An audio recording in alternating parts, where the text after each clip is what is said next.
Good morning, councillors. We are live from River Valley. Good morning, everyone, and welcome. I would like to call this meeting to order, the Community and Public Service Committee, August 28th, 2023 meeting. And I would like to start by doing a land acknowledgement. I'd like to acknowledge that we meet on the traditional land of Treaty 6 territory and Métis homelands, and acknowledge the diverse Indigenous peoples whose ancestors' footsteps have marked this territory for centuries, such as Cree, Dene, Saulteaux, Blackfoot, Nakota Sioux, as well as Métis and Inuit, and now settlers from around the world. And we will do a roll call. I will start with committee members. Mayor Sohi. Good morning. Good morning. Councillor Rice.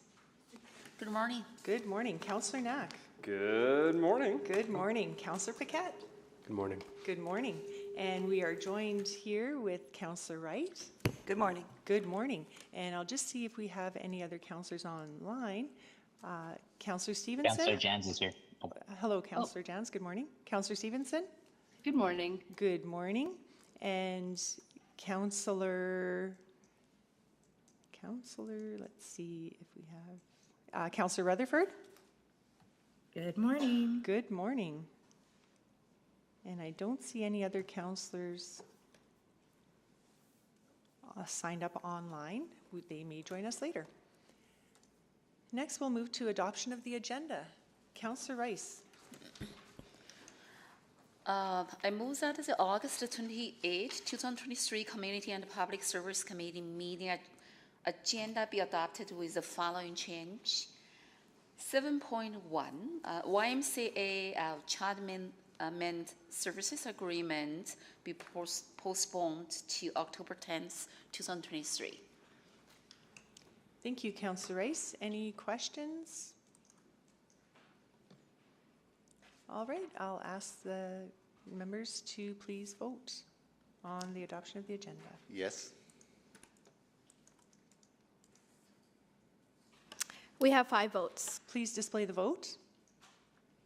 And that has carried. Thank you. Next, we will move approval of the minutes. Councillor Knack. Thank you. I'll move the approval of the minutes from the July 11th, 2023 Community and Public Services Committee meeting. Thank you, Councillor Knack. Any questions, omissions, errors? Okay, great. Please vote. Yes.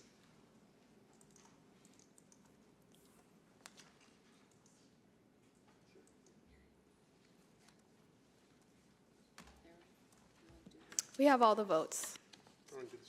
Please display the vote. And that has carried. Thank you. I'm not aware of any protocol items this morning. Next, we will move on to select items for debate. I'll ask my colleagues to please sign up. Councillor Rice, please go ahead.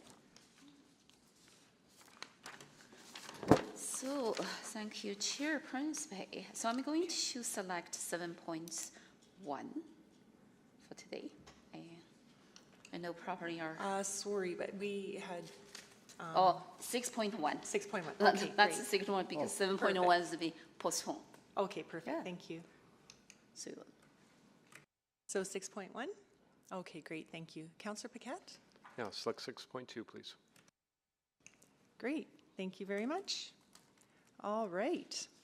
So we do not have to vote on reports not selected for debate. We do just the 5. Yeah. So I'll move the... The 5? Yeah, Okay. I'll move So I the wasn't remaining sure. items there. Okay. Thank you very much, Councillor Knack. Any questions on that? All right. Please vote. Yes.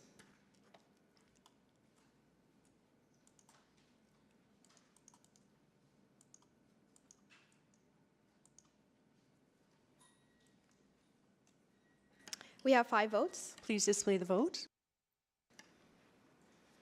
And that has carried.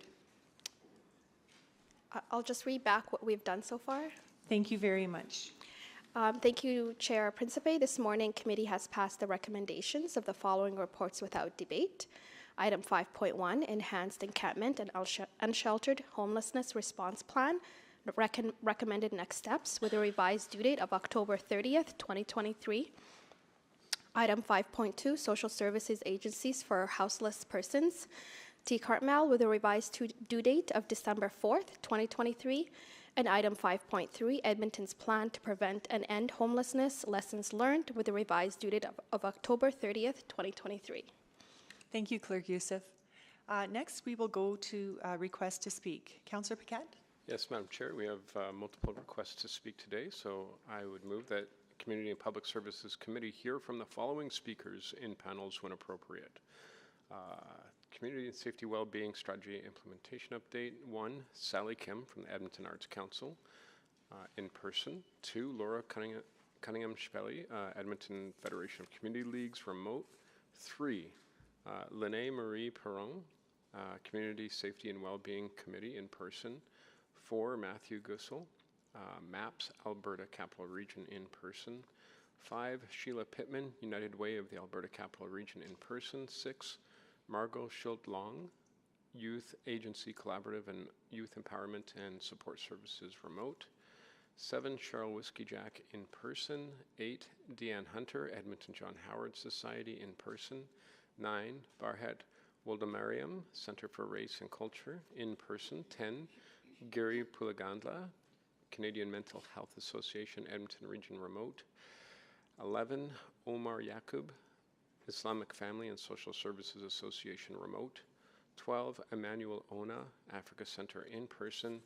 13, Susan McGee, Homeward Trust Edmonton in person. And if there were any errors in the pronunciation of those, that's entirely my fault. And last but not least,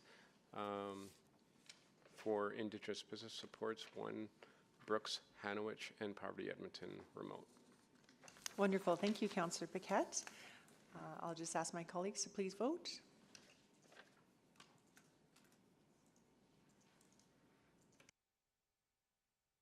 We have 5 votes. Thank you. Please display the vote. And that has carried. Requests for time specific on agenda? None. Councillor inquiries. Councillor Knack?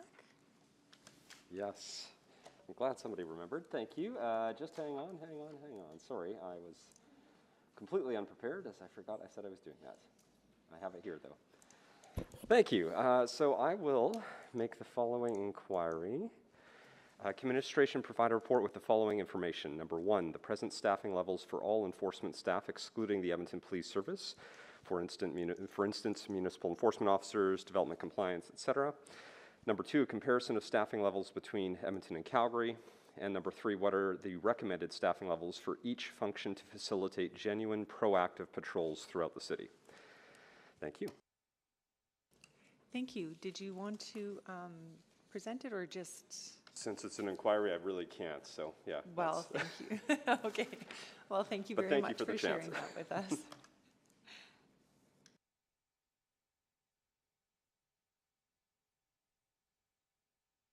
Next, we will move on to reports to be dealt with at a different meeting. None. Requests to reschedule reports already completed. Next, we will go on to our first item, item 6.1. I will ask administration to please make a presentation, and then we will hear from our speakers. Thank you.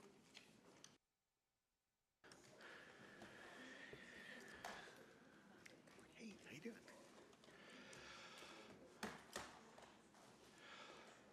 All right. Good morning, committee members. We can go to the next slide, please. So I want to begin our presentation with a quick refresher on how the community safety and well-being strategy came to be. Following protests about safety, racism, and policing in Edmonton, across the country, and around the world, City Council held a public hearing in June of 2020. The public hearing was an opportunity to hear from community members, particularly racialized, Indigenous, and unhoused communities, about their experiences of safety. After the public hearing, Council appointed a task force which produced the Safer for All report. And based on some of the recommendations of this report, the city went on to create a 7-pillar strategy to improve safety and well-being in our city, which Council approved in May of 2022. From that point forward, administration has been working diligently on this complex piece of work.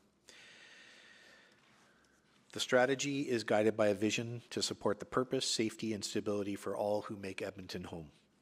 There are 7 pillars of action: anti-racism, reconciliation, well-being, safe and inclusive spaces, poverty, crime prevention and crisis intervention, and finally, equitable policies and procedures across the board. This vision aligns with and advances the city plan guiding values, outcomes, and big city move to inclusive and compassionate, which focuses on the following things: ensuring people of all ages, backgrounds, and abilities can thrive. Indigenous roots of the Edmonton region are celebrated and newcomers feel welcome and at home.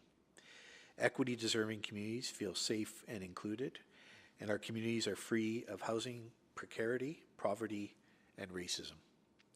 Due to the scope and complexity of this work, it takes intention, determination, and time. We continue to try to find the balance between responding to immediate needs today and longer-term root cause prevention, and we are mindful to move at a pace and trust and relationships with all of our partners and with community.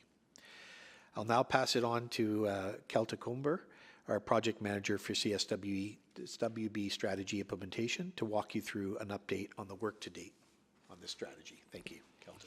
Thank you. So to begin, the city wears many hats related to community safety and well-being, including funder of programs, partner, advocate, convener, and deliverer of services such as recreation programming for youth and community safety supports through the neighborhood empowerment team and peace officers.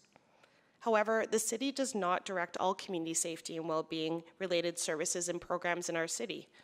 Social agencies, the Edmonton Police Service, businesses, health services, and all orders of government are partners in community and safety and well-being.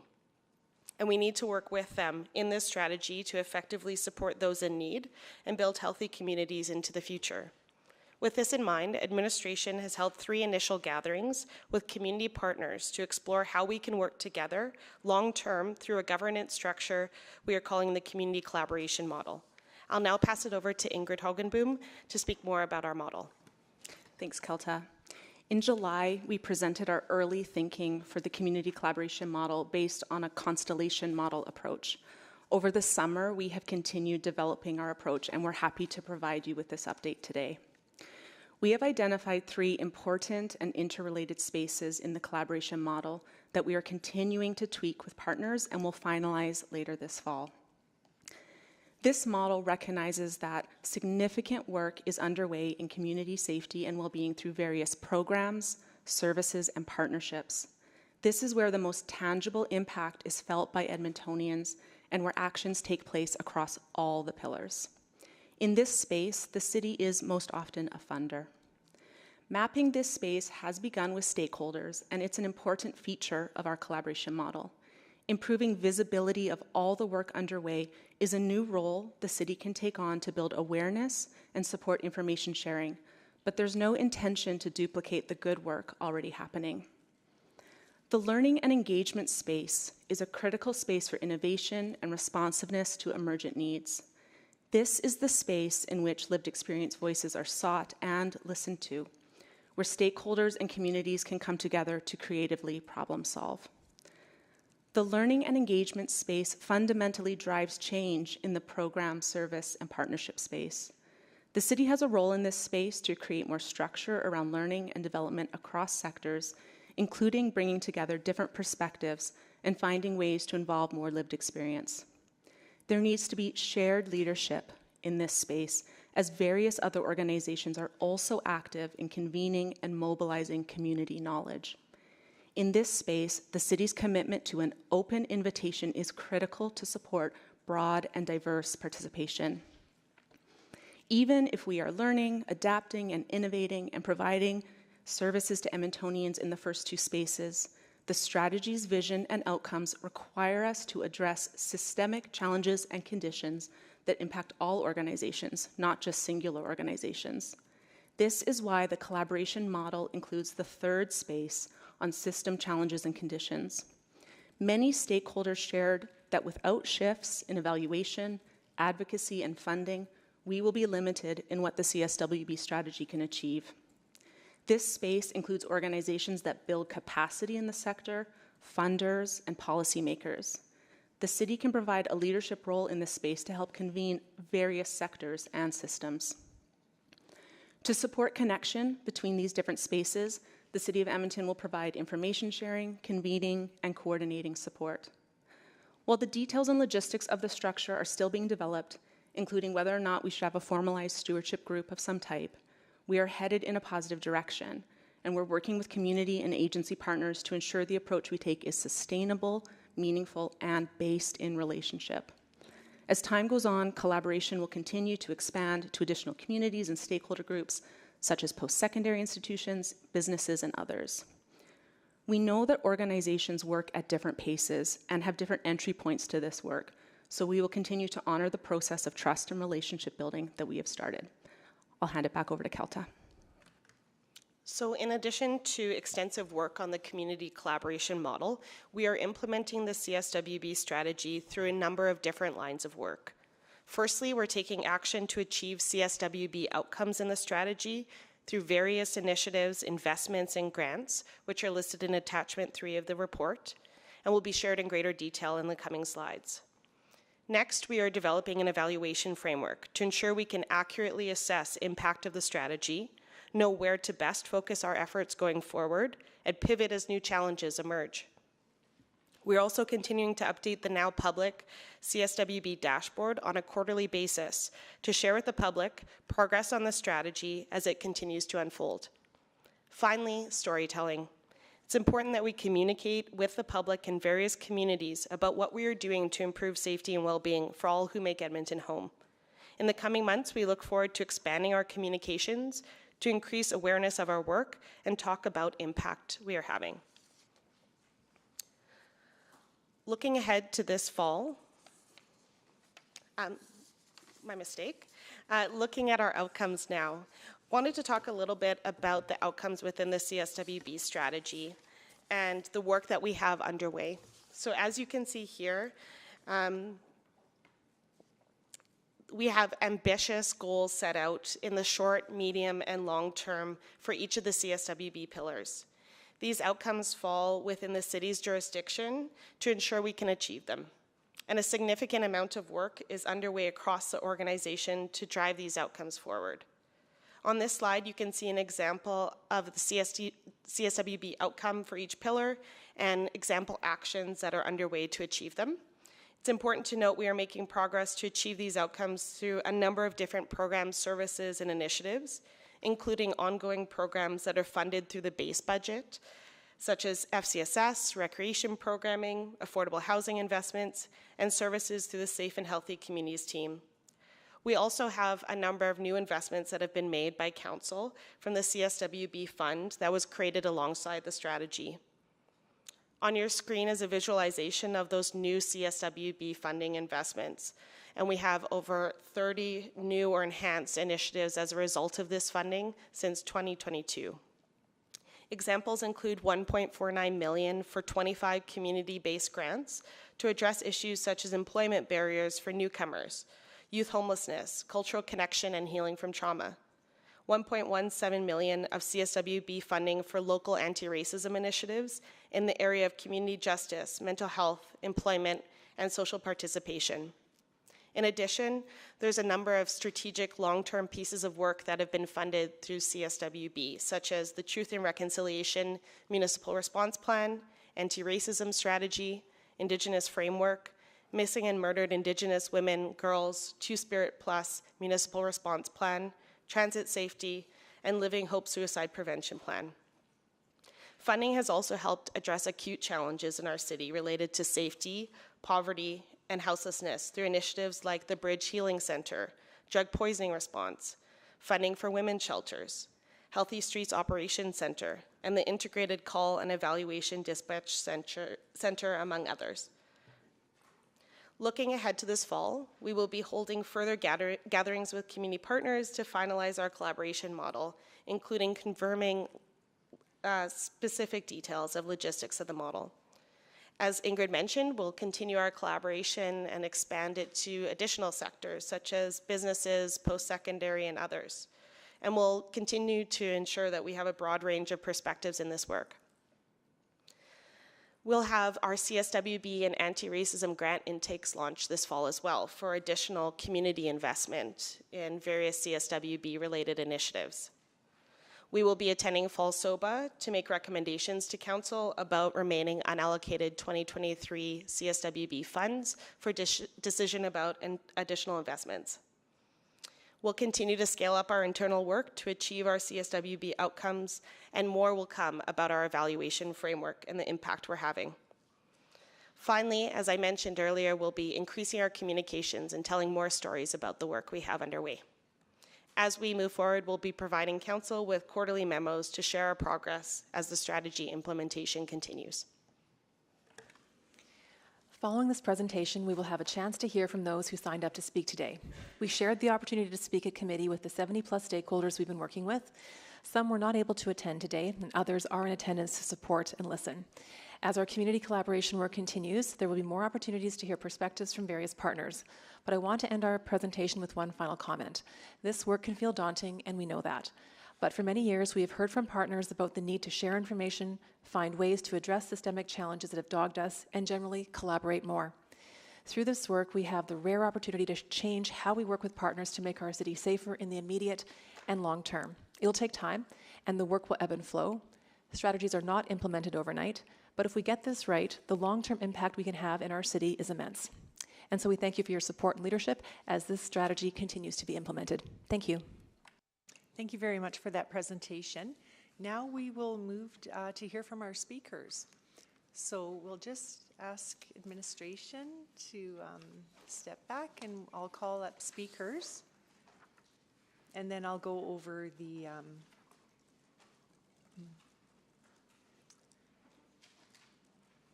way we'll go. Okay, Sally Kim, are you here? Come on up. There you are. Hi. The clerk will guide you to your seat. Laura Cunningham-Chappelli, are you online? Hi, good morning. I'm here. Hello, Great. Councillor Pritzpe. Yeah, hi. Great. Hi, you'll be second. I'll call you soon, okay? Lina Marie Perron. Hi, good morning. The clerk will guide you to your seat. Matthew Gusuo. Good morning. Sheila Pittman. Okay. Margot Schutel Long. Are you online? Good morning. Good Yes. morning. Cheryl Whiskey Jack. Hi, come on up. Deanne Hunter.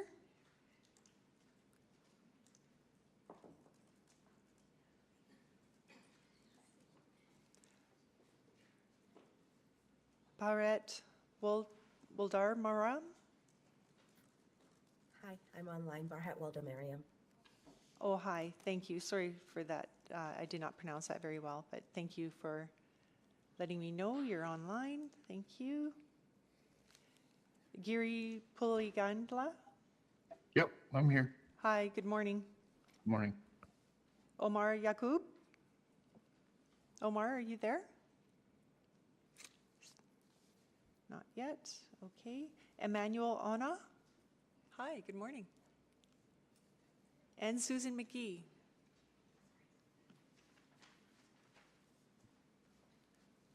Great. Well, thank you for joining us this morning. I'll just go over the list on our procedure here, and I would just like to acknowledge as well that Councillor Tang has joined us. Good morning. Good morning. Speakers will be heard in panels, and each speaker, well, it looks like we'll have one panel. Each speaker will have 5 minutes to present. The clerk will run the official timer in council chamber. The timer lights on the podiums will be green for the first 4 minutes, turn yellow when there is 1 minute remaining, and flash red when the 5 minutes are up. If you are participating virtually, we recommend that you use a timer of your own. When everyone in your panel has had the chance to present, members of council may ask questions of you or other panel members. For this reason, you may wish to remain in the meeting until all questions have been asked of your panel. If you are participating virtually, please remember to mute your microphone when you are not speaking and refrain from using the raise hand function, as it creates issues of fairness and decorum. If you are experiencing any technical difficulties, please reach out to the Office of the City Clerk using the contact information provided in your confirmation of registration, or at city.clerk@edmonton.ca. If you are here with us in person, the clerk will guide you to your seat when it is your turn to speak. Oh, you've already been guided to your seat. In the event of an emergency, please follow the clerk's directions to evacuate. City staff will direct you to your muster point. With that, Sally Kim, please go ahead. You have 5 minutes. Good morning. Thank you all for giving us this opportunity to speak to the CWSB strategy today. The EAC the Edmonton Arts Council, has been pleased to participate as a stakeholder, and your leadership will be and has been very crucial to the long-term success of this strategy. Although we are not here, as a frontline agency, the arts and culture play a role in the strategy, contributing to the well-being and safe spaces, as well as reflecting the city plan's indicators of compassion and inclusivity. We have seen the diversity of organizations that are represented in the collaboration model to maximize collective impact, and we hope to continue to contribute and collaborate with the city as the implementation moves forward. There is much that we can contribute to enhance and accelerate this strategy. The arts create a space of connection and belonging, and they can help reduce with social exclusion. Our own survey in 2002 shows that Edmontonians agree, among other indicators, that arts and culture bring diverse people together and make communities better places to live. All of this is crucial to the long-term prevention element of the CWSB strategy. Through participation in the arts and the availability of arts experiences across the city, we hope Edmontonians have the opportunity to experience connection to self, body, land, culture, community, human development, and spirit. Thank you for including us at the table, and we want to contribute to the advancement of these shared goals. Thank you. Thank you for that, and thank you for your work. Next, we'll go to Laura Cunningham-Schipelli. Please go ahead. You have 5 minutes. Thank you. Good morning, Community and Public Services Committee. The EFCL has appreciated the opportunity to be invited into the work of the Community and Safety Wellbeing Strategy on a couple different aspects over the past year. We have the opportunity to work with BIPOC organizations this year to bring anti-racism conversations and experiences to the community level with a pilot project that's being funded by the anti-racism grants. Our partners of Sisters Dialogue, Ribbon Rouge, Edmonton Multicultural Coalition, and Bent Arrow Traditional Healing Society have been committed to working alongside 4 community leagues across the city over the coming year. We are invested in this important work, and as an organization are going to be doing work to create our own anti-racism policy that we will have an impact across the city, we believe. Being a part of the community collaboration meetings back in June was really valuable for us. As an organization that doesn't fit into the box of social service provider, we aren't often included in these types of conversations. And we noticed that this really clearly in one of the exercises that was done, articulating all of the many collaborative meetings that occur across the city that support different sectors of the community. We found that leagues weren't always part of those tables. The EFCL were not part of those tables. And so we're really fortunate and feel really fortunate to be part of the bigger, wider table. We know that Edmontonians' experiences of community safety differ across the city. And as place-based organizations that are run using the skills and assets of the community, leagues are vital third spaces in the community and filled with people who care deeply about their neighborhood, a place where community connection can happen, where people can belong. From an asset-based lens, the way that leagues operate is not in the to and the for space, but in the by and the with space. We have seen with the pilot project we are working on for this winter with Boyle Street Community Services, leagues are interested in providing spaces for neighbors who need a place to go when the weather begins to turn, to connect with people, to have a coffee in a safe space, and professional staff to be there to support them. If we want to move forward on community safety in the city, we need to continue to bring people along with us on the journey and not only provide services for them, but connect with them and bring them into important conversations within their community. This is the key role that the city's 162 leagues can play in the city. They are here to respond to community interests and needs, but as any small nonprofit, they require resources and support. This work takes time, And as we have seen already with the community safety grants and the many leagues that applied, it can be difficult to receive the funding as a small organization. And then if you are awarded the grant, the capacity to pull it all off. Even with the work that we are doing with our partner organizations on the anti-racism grant, they are pulled in so many directions, and getting things lined up can be a challenge on the tight timelines that grants are awarded. So EFCL hopes to also see longer-term, multi-year grants for this work across the sector, but especially with small nonprofits like leagues and many of the small organizations that are doing incredible work at the community level. EFCL will continue to participate in these collaboration conversations and appreciates the role the city has in bringing different organizations of all sizes to the table. These are really vital conversations in our city, and organizations, large and small, have a voice, and will find ways to include those that are missing. This work takes time. The conversations are challenging, and so our hope is that we will continue to build relationships across the city and continue to move this important work forward. Thank you. Thank you very much for that. Lina Marie Perron, please go ahead. Thank you. Good morning, everyone, and thank you for allowing me to speak this morning on behalf of the Community Safety and Wellbeing Strategy Implementation Plan. My name is Lynn Perron, and I'm the Executive Director of Imagine Institute for Learning, as well as a community and workplace traumatologist. Imagine is a not-for-profit organization dedicated to building community capacity, professional competencies, and organizational well-being. I'd like to touch on 3 points this morning in support of the implementation plan. The first one is around collaboration, as many of my colleagues will speak to today. Collaboration needs to be supported to be effective. Collaboration is essential to leveraging the existing funding and to make a difference in community. No agency can do it by themselves. This past year alone, Imagine Institute has donated close to 400 hours of volunteer time sitting around collaborative tables and contributing our expertise to different initiatives. That's 10 weeks worth of time for a small organization of 12 people.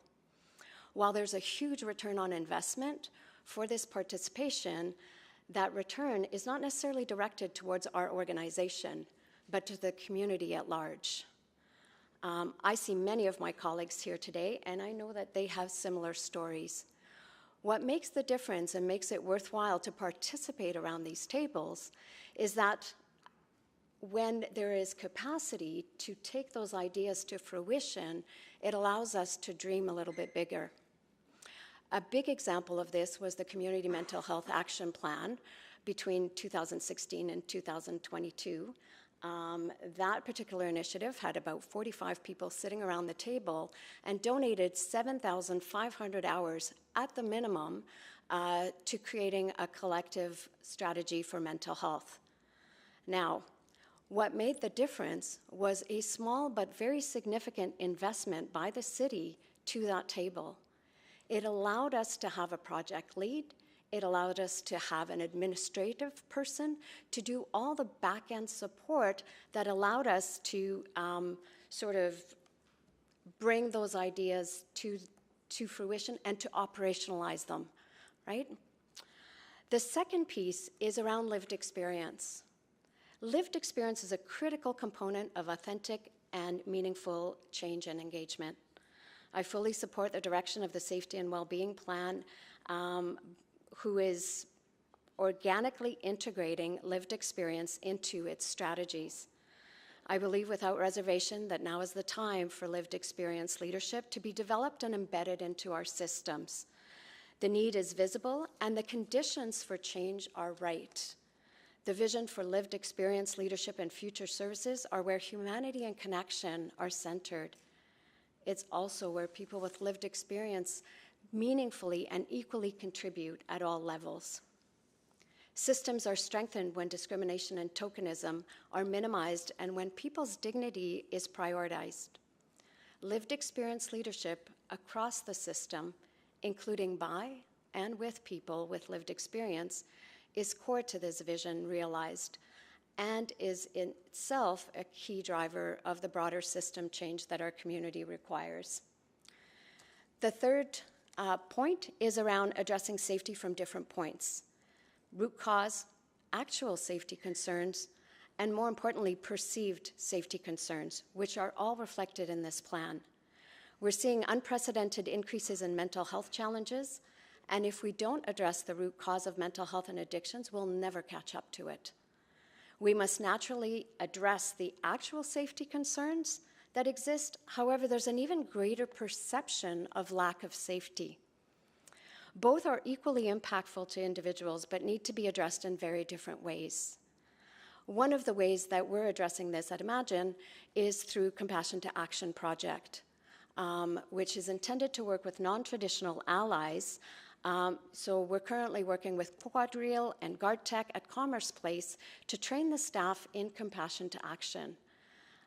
This training uses neuroscience and experiential activities to help individuals understand the impact of trauma and trauma responses.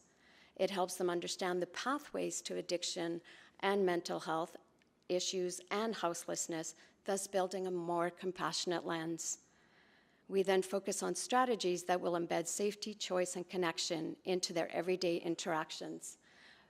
Community safety is within everyone's purview. It should not rest solely on the not-for-profit sector or human services. We're all a part of this. Thank you. Thank you, and sorry for mispronouncing your name. That's quite all right. I answered a lot, variations of Thank you very much for that. Next, we'll go to Matthew Guzell. Please, go ahead. Wonderful. Thank you so much. I'm just want to acknowledge I'm really honored to be here today. This is first time speaking to you as City Council, just from my position. I'm still quite new. I'm going to claim that until Friday. As of Friday, I will have been in the position for 1 year. You would have known Deb Morrison for many years. She was the executive director at MAPS Alberta Capital Region, and now it's me. So absolute honor to be here with folks from the community and also just to be speaking to you here today. And yeah, although Matthew Gussel is what I'm written down as, you're welcome to call me Gus. That's what everyone calls me, so go ahead and call me Gus. Today I just kind of want to make a point just to recommend 3 things from MAPS's point of view. Number one, what we really like to see is Edmonton City Council and the administration supporting collaborative efforts here in the city. It's very important that these collaborative efforts continue to be supported, and that funds and resources get given to these places. One of the reflections that I have quite regularly on this and that I see is it's very difficult for organizations that are doing the frontline work to do the collaborative work. If it's not the center of your desk, the collaborative work, it's hard to do. If you're doing it off the side of your desk, it's nearly impossible to do. So when and where possible, please support these efforts as you can. Secondly, please provide support for programs, projects, and consultations from people with lived and living experience of the issues that are being gone through. These voices are very important. You've seen reports from MAPS over the years, I know because I've read them, and we really argue on behalf of these voices being held as important and essential. They see solutions and they see problems and they have recommendations for how the system can best change to their needs, and please support those where possible. And then finally, I just want to make a point just about supporting projects and programs that really support a process where we honor community knowledge and where that community knowledge turns into community action. That's work that we really need to see. This community, Edmonton, it's very diverse. There are many different peoples here, and they know what to do. Let's honor that wisdom that exists inside of the community and lean on that for our decision-making processes. And I just want to highlight, there are a few projects going on in the city right now that are in the position where they have solutions or very strong recommendations. I see that there is someone from a youth serving organization here, and you'll see more of us. There's an organization or a collaboration called the Youth Agency Collaboration, and we've been meeting since 2017, and we have recommendations that are very strong that we can put forward to you that will increase community safety and well-being. So please listen to us. And then secondly, you would have seen last April 2023, this last April, there was a report that came forward to you from MAPS about people that were living in encampments. And all of that was based upon lived and living experiences, and there were strong recommendations that came out of that. Please listen to those recommendations and do the best that you can within that work. And then I also want to highlight a couple projects that are just in the early stages of this work. The Edmonton Chamber of Voluntary Organizations is doing a lot of great work in looking at making systems change throughout the nonprofit space. There's a lot of great conversations that are happening right now, and we're in the early stages of figuring these things out. Support for us at these early stages would be really appreciated. That would be very, very helpful if we could get that work done in a good way. And then next, this organization and this collaboration is so early, it doesn't even have a good name. As of right now, I've named it ECBOM, but so the Edmonton Capacity Building Organization Meetings, that name ain't gonna stick. I gave it a bad name on purpose. We'll see where it gets to. But really, what we're focused on is that process that I spoke about at the beginning, getting community knowledge to become community action. And in between that, us capacity building organizations, which Lynn is one, and there's a bunch around the table here today. What we do a good job of is taking and documenting community knowledge and then figuring out ways upon which we can mobilize that community knowledge. That's the work that us capacity building organizations do a great job of, that process. Because community knowledge doesn't become community knowledge or community action just by finger snap. It needs to have support, and it needs people doing that work. So please, where possible, support that type of work. So just to reiterate the recommendations I'm making here today. Oh, I won't do that because I have the red light flashing. Thank you all very much. Thank you, Gus. We appreciate that. Thank you so much for being here. Sheila Pittman, please go ahead. Thank you. Good morning, and thanks for this opportunity to speak about the value of supporting the activities that are collaboration. So within the pillars of the community safety and well-being framework and our impact strategy, there's lots of overlap in the work that we think is important in our community. Similar to the CSW framework, United Way has also identified that collaboration and coordination are critical to achieving the great outcomes that we want to see in Edmonton. So at United Way, my portfolio, our strategic initiatives are community-based collaborations where multiple partners are working together to address social issues. So what you're referring to as collaboration, we refer to as strategic initiatives. I personally oversee staff that are supporting 4 collaborations, and one of those is the strategy for community mental health and the community-led governance that's being developed, which is how I'm connected to the community safety and well-being framework. So similar to the framework, United Way funds many important community programs that exist, but we've also noticed that really great things happen when folks come together to collaborate. So we've expanded our efforts to provide what many refer to as backbone support to collaborations. Our role could also be described as administrative. Sometimes it's kind of putting together the nuts and bolts that allow collaboration to happen. When I'm out in the community, I talk about, or how I explain it is that United Way has staff that help to advance and support the work of these initiatives in our community. So with that comes financial oversight, contract oversight, evaluations, fundraising, et cetera, et cetera, et cetera. There are a lot of activities. So interestingly, what I've noticed more recently, so over 18 years of my career, it's only been within the past few years that I'm starting to hear this idea of collaboration coming back to me just from the general public. So when our volunteers are reviewing funding applications, they're asking how are programs, how are agencies collaborating? This isn't something I was hearing 15 years ago. So general public gets really good things happen when we collaborate.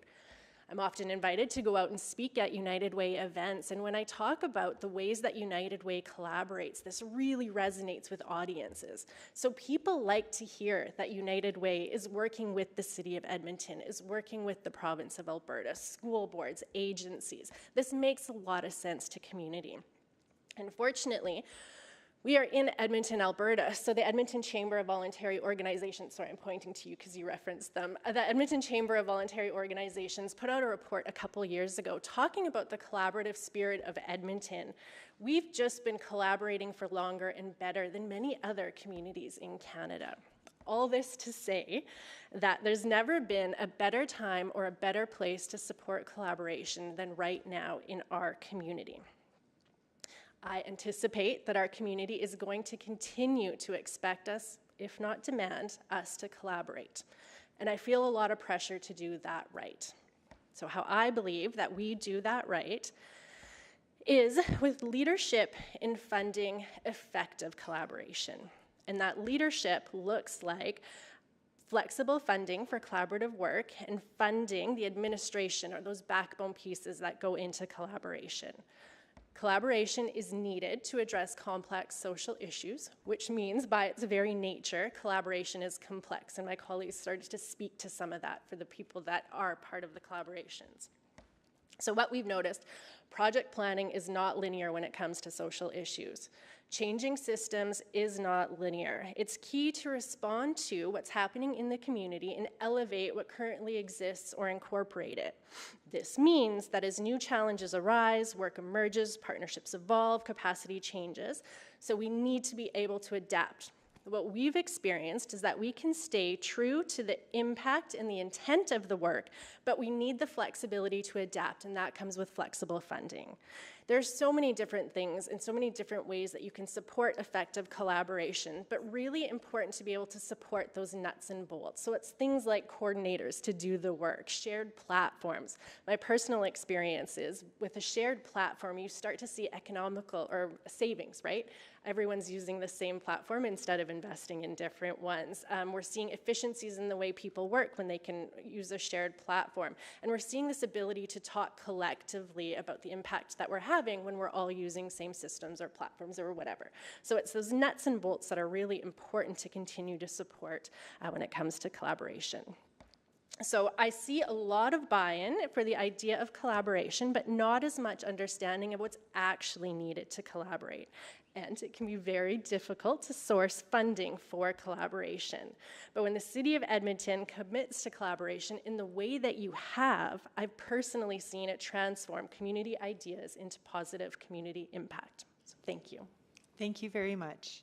Next, we'll go to Margot Long. Please go ahead. You have 5 minutes. Thank you very much. Good morning, everyone. And that was a perfect segue for me, Sheila. I appreciate that.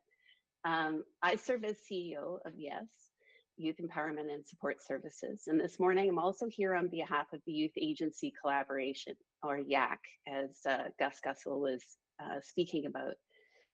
YAC was formed in 2017 by a group of youth serving agencies with one mission: to create a strategic, connected continuum of care for youth throughout Edmonton and to eliminate the barriers and competition between our organizations.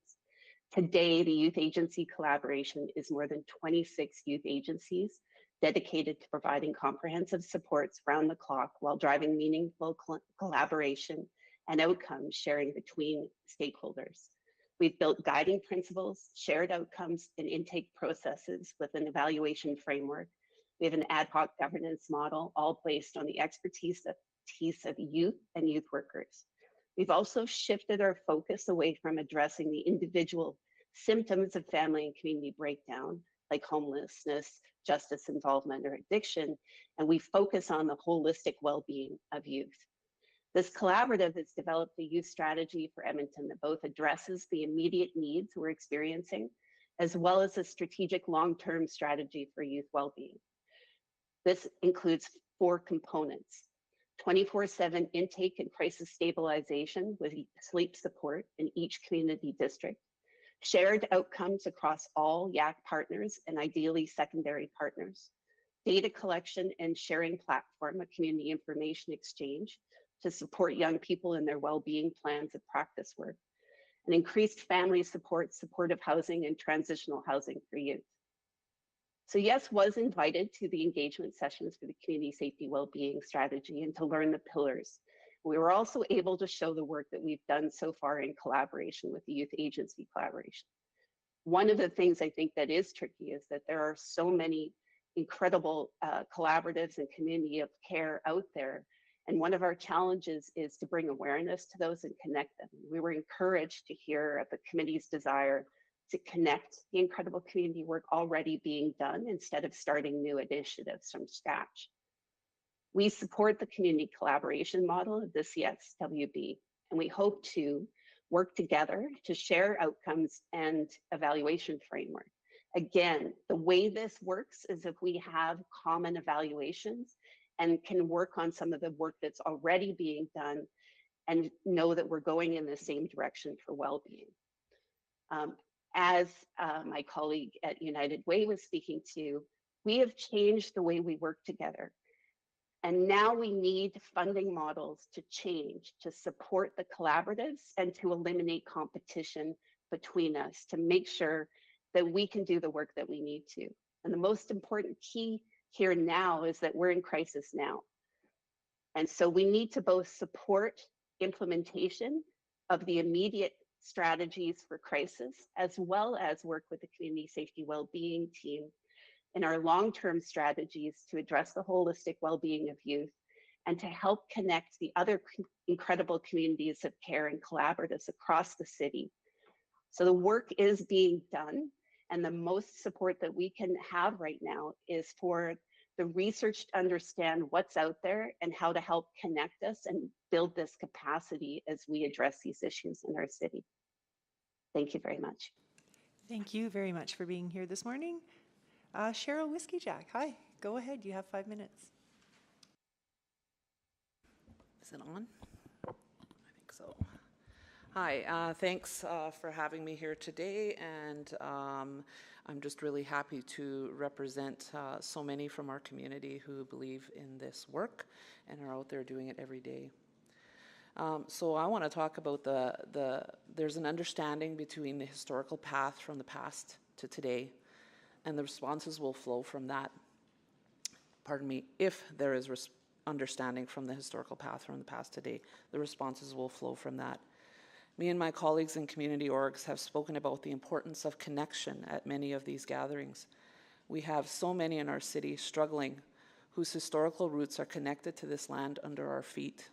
Those same people are now unrooted due to colonial practice and trauma, and we see their struggle each day on our streets. Connection is related to better outcomes on every social determinant of health. Connected people thrive. Unrooted people struggle. We have become conditioned or accustomed to those entrenched in this struggle, but we have present examples of those recently unrooted and can immediately see and empathize with what is needed to support, as we support many who have been evacuated, and we're supporting those in our city while they're disconnected from their communities. The solution for both of them is the same. The path from there to here has taken many years, and the path from here will take some time. The systemically racist policies and practices, some historical and some present, have withstood four-year election cycles over many decades, and yet the solutions are expected to happen within a four-year mandate. This is not reasonable. There needs to be a way we can make these priorities live past a four-year mandate should leadership change. We share data and experiences that will look favorable and continue to battle the realities when we go back to our offices every day. It's important to celebrate, learn from, and acknowledge the wins, but to know that there is so much more work to do. The much more does not mean we are failing. The much more is the assignment. Community safety needs to be safety for all. The organization I work with has a long history of collaboration. We've done this because we know that we are all working with many of the same folks. The most beneficial collaboratives have been born not out of crisis, but out of relationship. When we react, we don't always make the best decisions. When we work together with purpose, relationship, and respect, we have proceeded in our work from that place. Better decisions are made, and better interventions are put into place. We have lived experience in nonprofit community organizations as well as community trust. Ending poverty, for example, means we have to understand the root causes. Historical trauma needs to be understood and connected to practices and policies still in play today. This is the lane that me and my community colleagues live in every day. We have a choice to stare in outrage at many of those proactive images on the 6 o'clock news, or we can take bold steps to make a difference. The same responses will net the same results. We have a community of incredible practitioners who show up every day to work within old frameworks while trying to net better results. The framework is an opportunity to make a difference in that. I have a little bit of time for a story. I saved them for the end because I can just get into them. So last year we participated in a downtown safety summit, and it was in result to many of the struggles we see downtown coming out of COVID and people entering back into the downtown core. And so we did our spiel, 5-minute spiel on the stage at the Citadel, and then there was a little mixer after, and we mixed with a few, and we went back to our work. And I got a call from a downtown business, not a business owner, but a business leader. And he said, you know, the words he heard that day really resonated, and he connected with me to talk about how can he not walk around what he sees as the problem and the struggle, but how can he walk through it with much more heart and intention. So we had a long conversation about things that he can start doing immediately. It's been over a year, and he continues to send me updates of his business, and it's a large business, very large business, and he's in fact on a community for Western Canada for that business. And so he's implemented many of the things that we've talked here across Western Canada. So this is the result of bringing people together to talk about real things you can do today, and the impact and the ripple that it continues to have going forward. Thank you. Wow, thank you for sharing that story. I'm glad you saved time for that. That was great to hear. Thank you for sharing that. Next, we'll go to Deanne Hunter. Please go ahead. Thank you. Good morning. Like Gus, this is my first time presenting to Council, so we appreciate it, Committee of Council. Welcome to my community colleagues as well. It's great to be here, and of course, city administrators who are doing the hard work on a longer-term strategy. I want to give you a little background on John Howard so you understand the work we do, talk a little bit about an opportunity within the community safety and well-being strategy, and then give you 2 practical examples. I'm going to cuddle up next to you. So for over 70 years, Edmonton John Howard has been rooted in community safety. We offer individuals and families a chance to heal and reintegrate into community from justice, health, and longer stay systems. We provide a holistic client experience through intensive case management and wraparound supports. We really act as a broker for an individual as they're trying to reintegrate back into community. We focus on individuals with complex needs and multi-barriers. Our age range is typically between 16 and 45, and we focus on employability. Focusing on self-agency and the whole person's needs is what we do best, and we do that through programs in community reintegration, addiction recovery, housing, and employment. We focus on the root causes more than the symptoms, and we do this not just at the individual level, but the systems level. We do commend the City of Edmonton for taking on this important work for a longer-term community safety and well-being strategy. This is not easy work, but it is important. We think there is opportunity to invest in root cause approaches that focus on the spiritual, mental, physical, and emotional well-being of every individual, as well as system well-being. And I think we've heard that many times this morning already. The root causes approach is a way of thinking systematically and holistically about the complex, multiple, and interconnected roots of social problems such as crime. It calls for collaborative, comprehensive, and sustained efforts to transform these underlying conditions rather than focusing simply on the symptoms. This is the work we do every day in partnership at John Howard. We do it in partnership with EPS, with Homeward Trust, with YESS, with REACH, and so many others to help individuals heal and live safely in the community. John Howard last year alone had 107 clients transition from residential services to independent living. That's 100 less individuals looking for long stay housing, which is a pretty incredible feat. Client voice and choice is thread through all that we do. We're very centered on client goals and helping them achieve those. One part of the CSWB that we think could be enhanced is in the community reintegration, the pre-release and post-release work. We do recognize that some of this work may not be directly within the jurisdiction of the city, but Edmontonians are. And when they come out of long stay health or long stay justice, they do live at our city.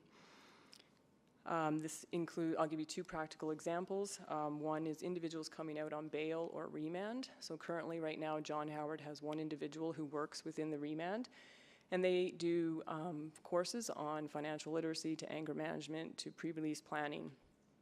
They also answer about 2,300 requests for information from individuals who want to connect to system resources. One person alone cannot do this work. And again, that's not the city's problem, but when the individual leaves, what does that post-release planning look like? And that's where John Howard comes in to really connect with an individual.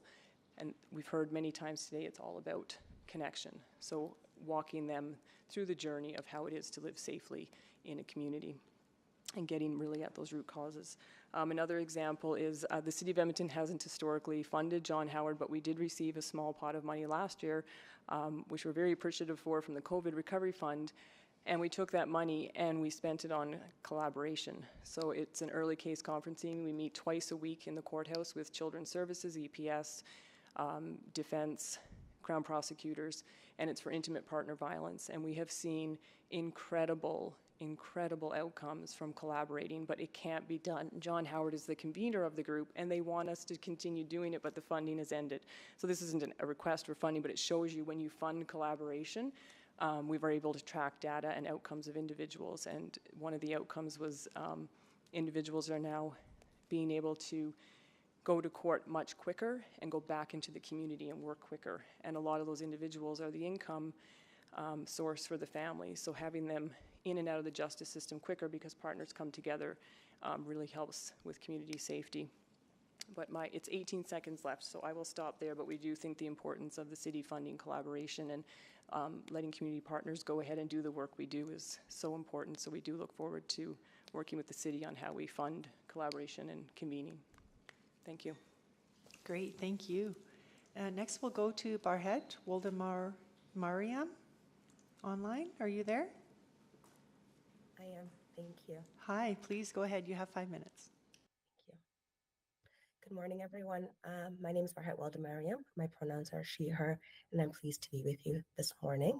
Apologies that I couldn't be in person. I'm a little under the weather, so I've joined remotely. As a quick introduction, my family comes from Eritrea and settled on Turtle Island in 1991.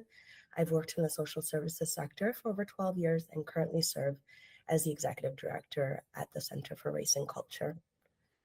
Over the years, I've had the opportunity to lead and be a part of many collaborative systemic change efforts. Some of these include, here in Edmonton, actually, the Alberta Health Services STBBI strategy, which involved over 120 stakeholders. When I lived in London, Ontario, the City of London had a strategy addressing women's homelessness. Currently involved with the Edmonton Local Immigration Partnership, which also uses a constellation model. And most recently, my work with End Poverty Edmonton is what I'll draw on in what I share today. With every attempt or effort at collaboration, I'm reminded that collaboration is extremely challenging, especially when the scope and scale is broad and large. Again, my intention today is to share with you just a few key points about my experiences and how they connect with the efforts of the Community Safety and Wellbeing Strategy. So first, I want to express my appreciation for the folks connected with through our various engagement as CFREC with this strategy. A few key takeaways from these interactions that I appreciated were: one, the openness of the team, the real acknowledgement of areas for improvement, the willingness to pivot when necessary, and the ability to hold space for ambiguity and creative chaos. These are so important to me because it demonstrates the humility and leadership that is necessary to navigate systems complexity at this level of collaboration. There are many of us working in these spaces, some addressing immediate and urgent needs, some in capacity building approaches, and others in longer term systems change work. Working in all of these spaces is necessary to achieve lasting change. What we've often faced is a limited capacity for the work in these three spaces to be connected and aligned. The Community Safety and Wellbeing Strategy offers hope and possibility to support this significant piece of work, primarily through coordination, connection, and information sharing. Lastly, this work takes time, trust, and meaningful relationship. It also requires that the voices of those directly impacted by the issues being addressed be at the decision-making tables. I was encouraged to hear that the folks leading this work appreciate the need to prioritize that and take the time necessary to ensure that it is prioritized. From my experiences, I know that without radical transparency, accountability, and visibility, this just doesn't work, as well as the patience required to ensure that this work is done in a good way. Center for Race and Culture will continue to support the implementation and success of the community safety wellbeing strategy, particularly when it comes to the pillar of anti-racism. Thank you for your time and look forward to our continued work together. Thank you, as do we, and we hope you feel better soon. Next, we'll go to Giri Puligandla. Online, are you there? Hi. Yep, I'm Go here. ahead, Sorry. you have 5 minutes. There's one more person before me. Okay. Well, thank you to all the committee members, councillors, Mayor Sohi, and City Administration for this opportunity to speak today. My name is Giri Puligandla. The main hat I'll be wearing for this presentation is as Executive Director of the Canadian Mental Health Association Edmonton Region. So again, I appreciate the opportunity to speak about the community safety and well-being strategy implementation. So, I mean, what a massive undertaking that this strategy is. I mean, 7 pillars are each huge world-changing issues. I do believe it was the right decision to find a way to bring these together under one overarching strategy because they were all intertwined, both from the policy level and at the level of community and individual experience. Through my role at CMHA, we've been intimately involved in all of the rigorous and thoughtful planning coordinated by the city to move CSWB forward. The challenge is that we have such a diversity of people participating in these gatherings that I feel like we're approaching the limit of when these turn from engaging and productive to frustrating and cumbersome.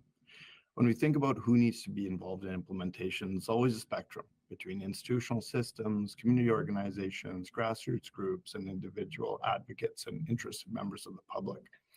In terms of the who's and how's of engagement, there are critical differences among the pillars. As a case in point, I would say movement on the anti-racism and reconciliation pillars requires more involvement of public, community, grassroots groups, while pillars like crime prevention and crisis intervention lean heavily on institutional systems and service providing agencies.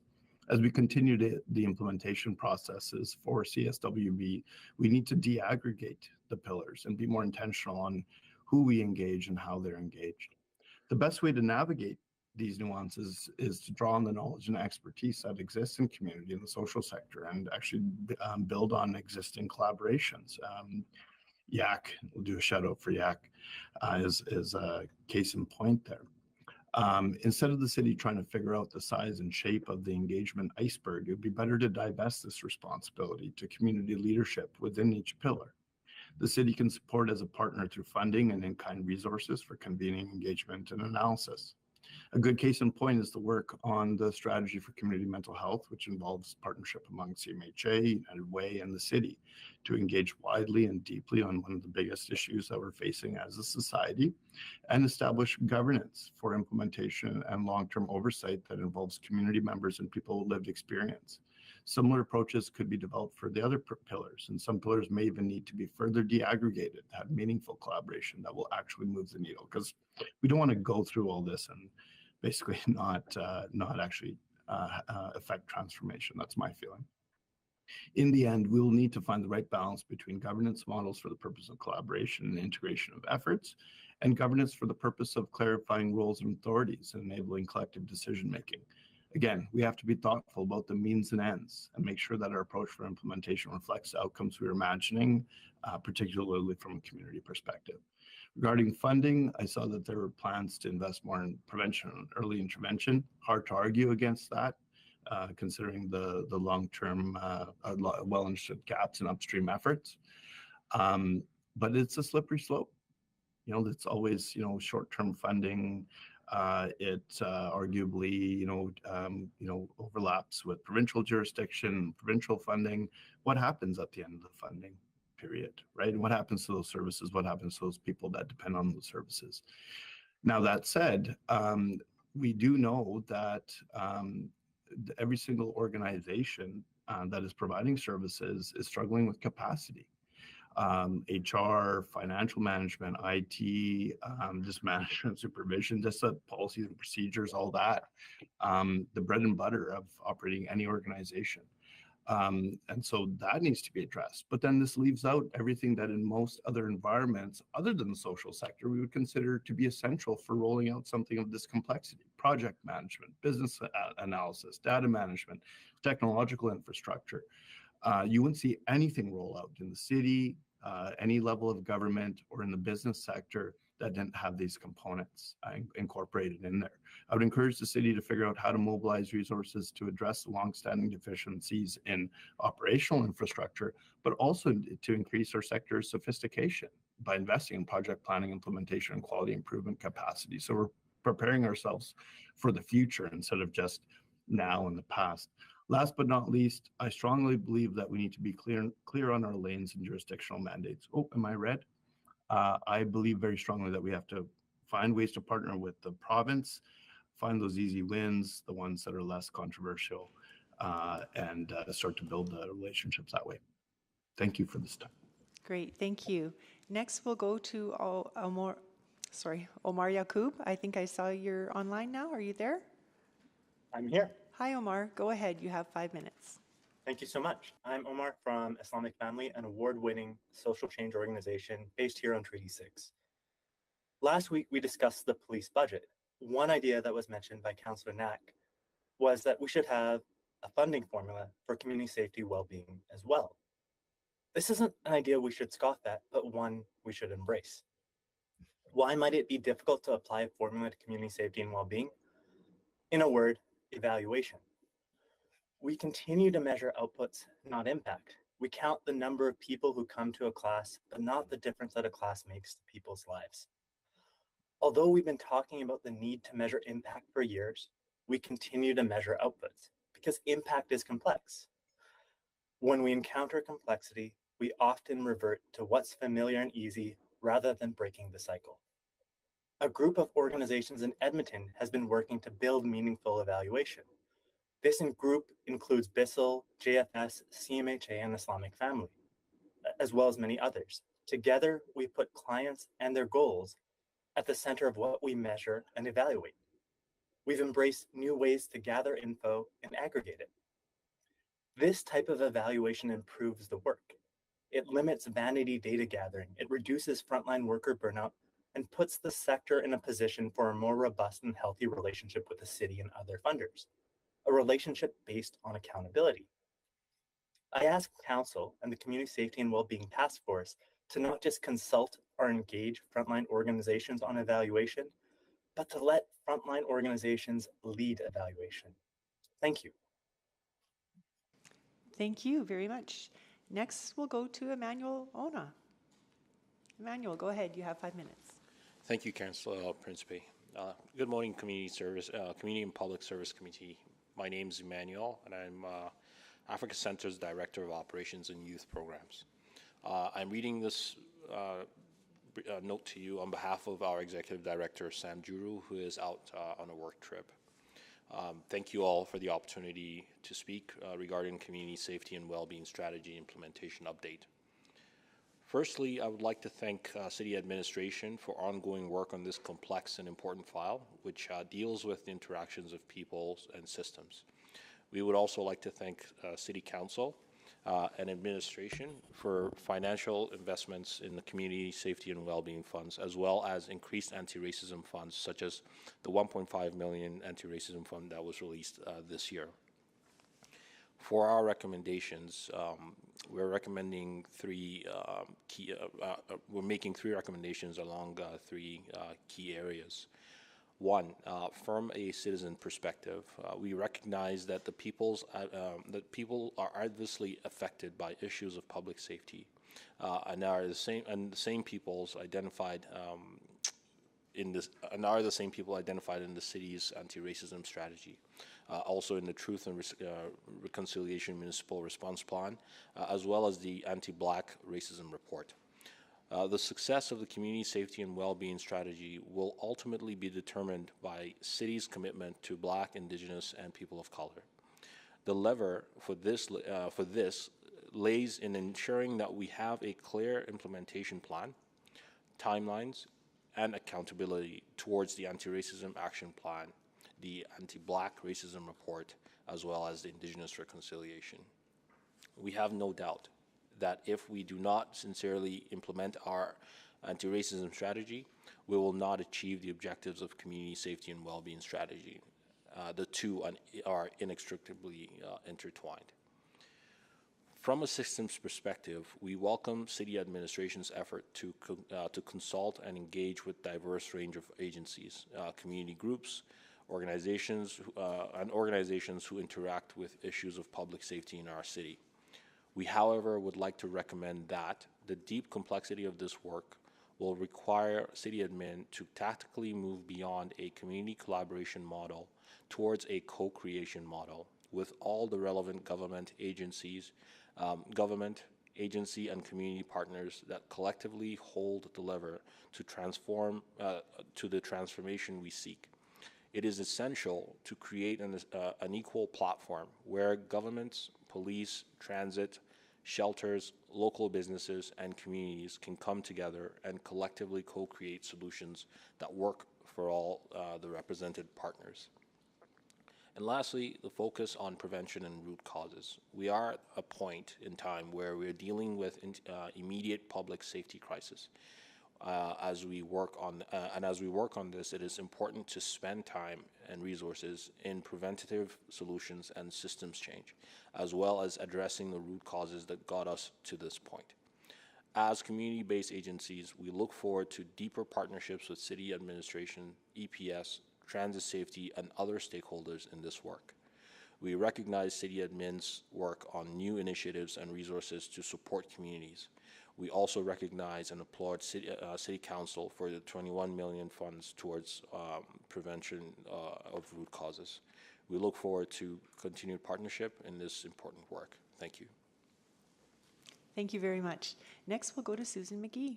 Please go ahead. You have 5 minutes. Thank you very much, and thank you to the chair and the committee for listening. I'm learning so much. This is actually, it's a great view too.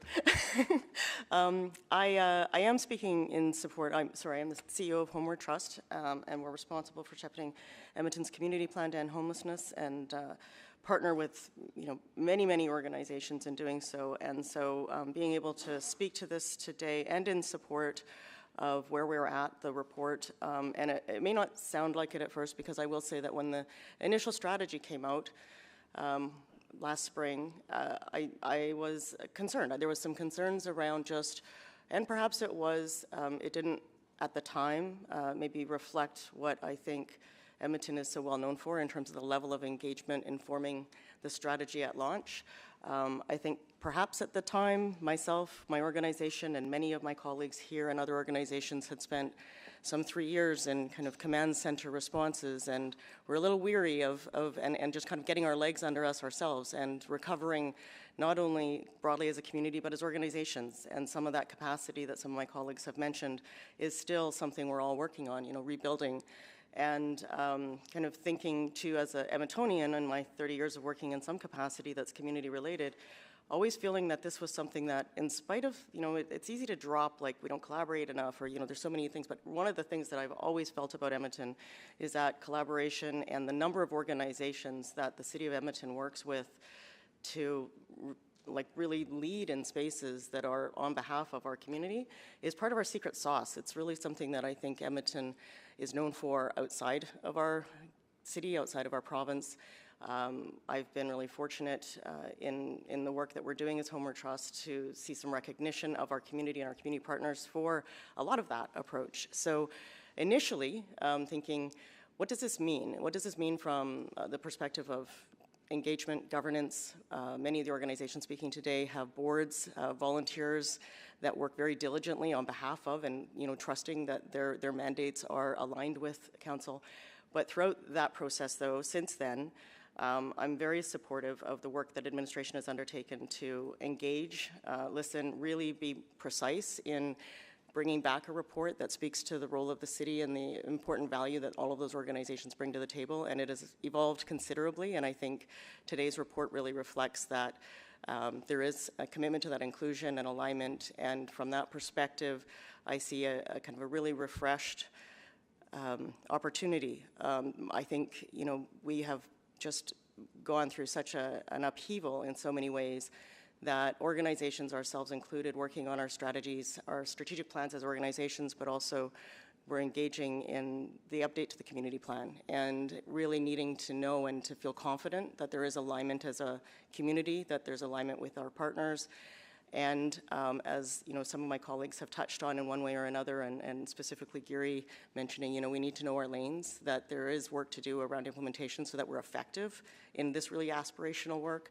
And today's report, I think, reflects that. It reflects the ongoing work to make sure that however we go forward, we are doing it as effectively as possible. I think that's really incumbent on us as a community, and as all of the folks speaking today, but many others, really, I think, are committed to that. And I'm looking forward to what's next in terms of that implementation work. My final kind of thought on that is that it's hopeful. You know, I think that we are really struggling. We every day are challenged with concepts of safety that are not just, you know, the conventional, and the strategy certainly is comprehensive in that regard. And I think it can be hard sometimes to be hopeful right now.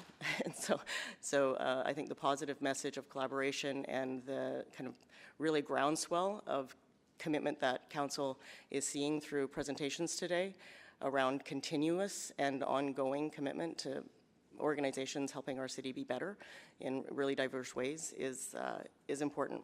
So it's come a long way for me and for our organization, and I'm very grateful for the positioning of where it's come and the work that administration has done to be engaging in that. Thank you. Great, thank you for sharing that. I just wanted to check, Clerk Youssef, we don't have any other speakers signed up. Any late speakers signed up? Not at the moment, no. Okay, all right, so we finished hearing from our speakers. Thank you, everyone, for joining us today. I just wanted to say that your partnership is critical to the safety and well-being of Edmontonians and people visiting Edmonton even. So we really, really value and appreciate you. Thank you very much for joining us today, and stick around because I'm sure we'll have lots of questions for you. And thank you also to administration for your commitment in engagement with our partners. We appreciate that too. So I will ask my colleagues to please sign up, and I'll go to Councillor Rice first. You selected this item. Thank you so much, Karen. Principal actually well said, and then to our public speakers and also city administration. I really appreciate your insights and your feedback, and from like 2020 and to right now, and it's starting from planning and then implementation for also this strategy development. So my first question, and for all speakers, I would like to know your role, like how many are you service provider and related to this strategy? 1, 2, 3, 4, 5, or 4? Yeah, service provider, and because I want to understand the role, and then during your speech, and you mentioned your role, and then even though you're not a direct service provider, but you are at the table, and for the conversation. So then for me to understand this is really help to understand for the past almost 2 years, what did you say the challenge from service providers, and I'm going to ask a service provider perspective, and you are facing to really support and implement this strategy? Yeah, any of you could answer my question. Hi, Deanne from Edmonton, John Howard. I would say one of the biggest challenges is just the continuous funding of grant and program funding. It's just not sustainable, and from a client perspective mainly, they really attach and trust a frontline caseworker, but when your program or your grant funding is only for a year or two, it's really tough to sustain any momentum on community safety. Okay, so the sustainable funding strategy. So we have other online, and go ahead. Yeah, is there other online hands up there? Yeah, Margot, thank you. And sorry for using the hand. Yeah, I would add to that as well. So the work that needs to be done by these agencies and by our agency is relationship deep work. And the funding is often programmatic, focused on an area that creates a jurisdiction as well. This is homelessness funding. This is mental health funding. This is justice funding. And it's only for programming, not for staffing. So the staff are the ones doing this work. They are the experts who are delivering social work, youth work, mental health work.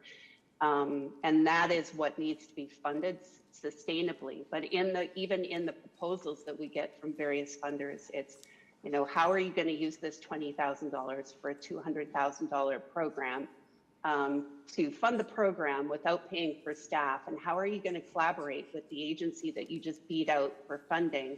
And how are you going to sustain this money going forward? That is the crux of it.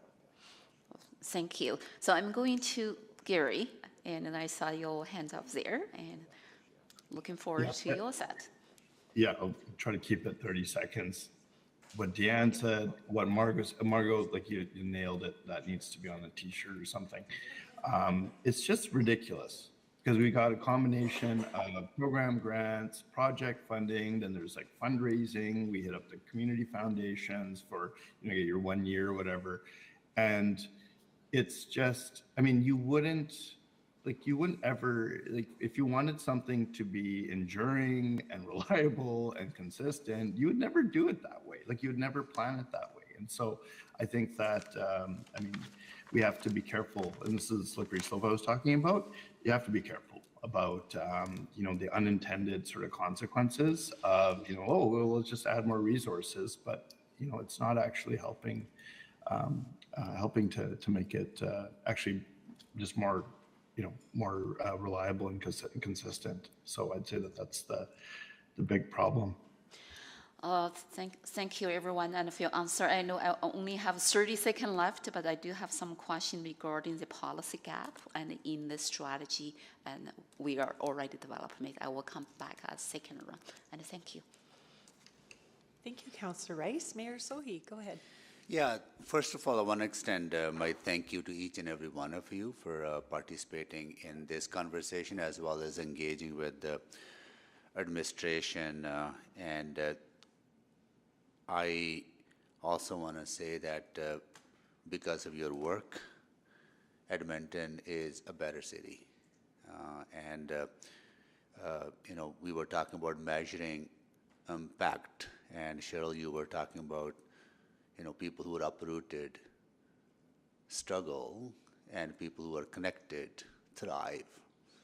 I can, you know, comfortably say here that because of your work, I am connected to the community and I'm thriving because I was uprooted, right? So I think it's so important for us to understand that without your work, Edmonton would not be what it is today. So I want to extend that thank you to all of you for all doing all the amazing work.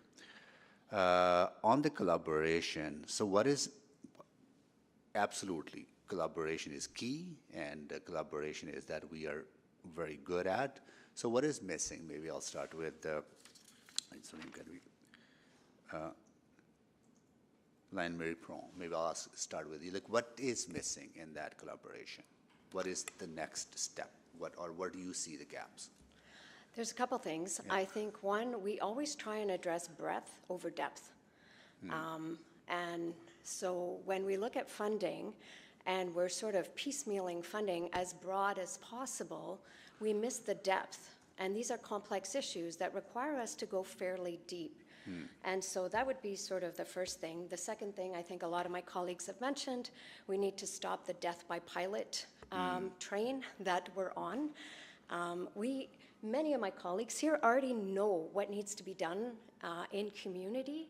And so there's a place for innovation, but there's also a place to recognize that a lot of these problems have been in existence for a very long time. And so we need to play the long game and stay the course. So providing that long-term sustainable nuts and bolts backbone support for ongoing collaboration to be sustained.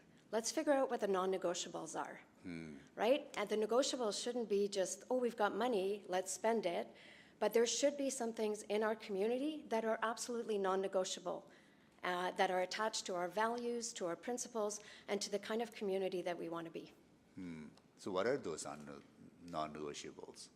What are those values that should be instilled into that collaboration? I think they go back to basic needs. People have a right to shelter, whatever that means for them. They have a right to food. they have a right to dignity, especially when it comes to taking care of their needs. I was happy to see that there's been, some public washrooms put in place. That's a big part of feeling safe, is being able to take care of needs that are, universal for all of us. And so basic needs and dignity, I think, are really important and need to be integrated into all of the strategies. Yeah, no, thank you. Another thing that I heard today is that I understand the need for accountability, how resources are allocated, but I think what I'm getting sense is that it's because of fragmentation of, not fragmentation, because you're relying so many different funding sources that just accountability itself is so overwhelming that we need to figure out a different way of we should be focusing on outcomes, right? And not the impact. We should be focusing on impact. And how is that? I'm learning so much today, and really trying to grapple what the next steps be for this. Maybe I'll come to you, Cheryl. Like, how do you see that? Sustainable funding, absolutely. Understanding that we are not only providing funding for operations and programs, but we're providing sustainable operational funding for every aspect, from HR to technology investments and other back-end infrastructure that is so necessary, that we absolutely do for many other organizations, but probably don't do as much for the social sector. Yeah, I think as our organization grew, there are things we now can have in our organization that do all of those things that you just talked about. But if you're small, they're just not built into the funding formula. The need to count those things, the need to provide those pieces of information. So you do the work, and then you do the accountability piece. So if you have an organization like ours that's big enough to have those pieces in, it is on somebody's desk, and that is their desk, right, you can concentrate on the work, right? So that was something that we didn't speak to earlier, I think, when Councillor Rice asked her question, is that there's lots of really good organizations out there that just don't have the infrastructure to be able to do that kind of stuff. They don't have fund developers, they don't have communications people, they don't have people who do data and research and all of those things. And by the way, I've never met a research question that I didn't know the answer to. So we look at those things as well. So those are the things that I think of that are gaps in some of our work. Thank you. Sorry, we're over quite a bit over time. Okay. Sorry about that. Okay. Next, we'll go to Councillor Paquette. Oh, thank you, Madam Chair. Maybe Cheryl, I'll start with you. Someone else might want to answer though. But in listening to the conversation, one thing that really struck me is that we've got a police service that has a funding formula, and we actually don't, as a council and as a public, don't actually take a look at where that money is spent, because we can't. We just give the money, which is a sizable amount, and then let it go.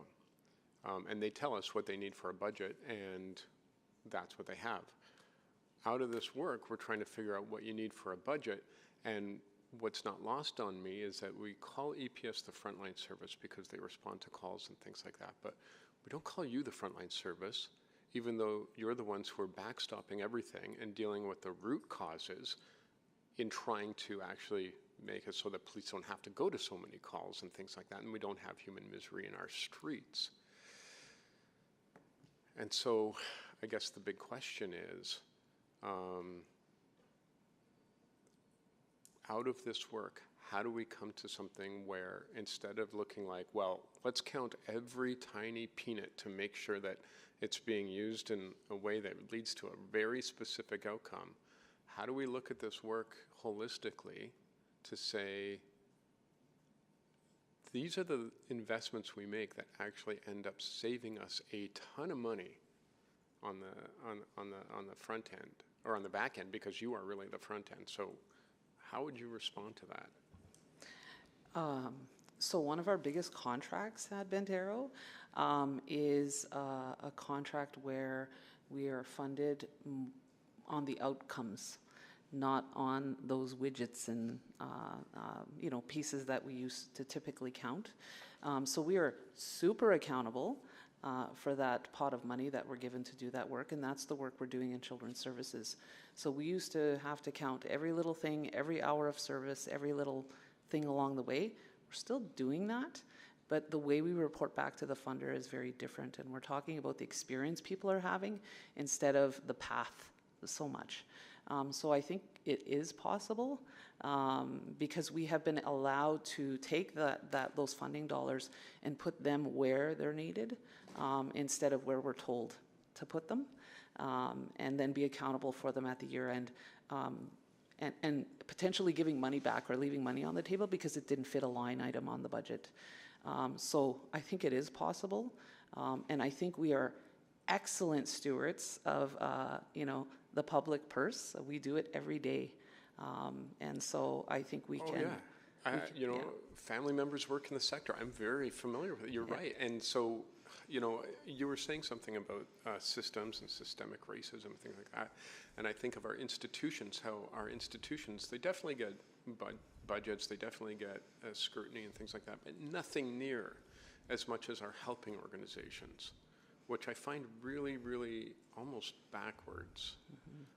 And so, obviously we need accountability everywhere, but when we're nickel and diming and being,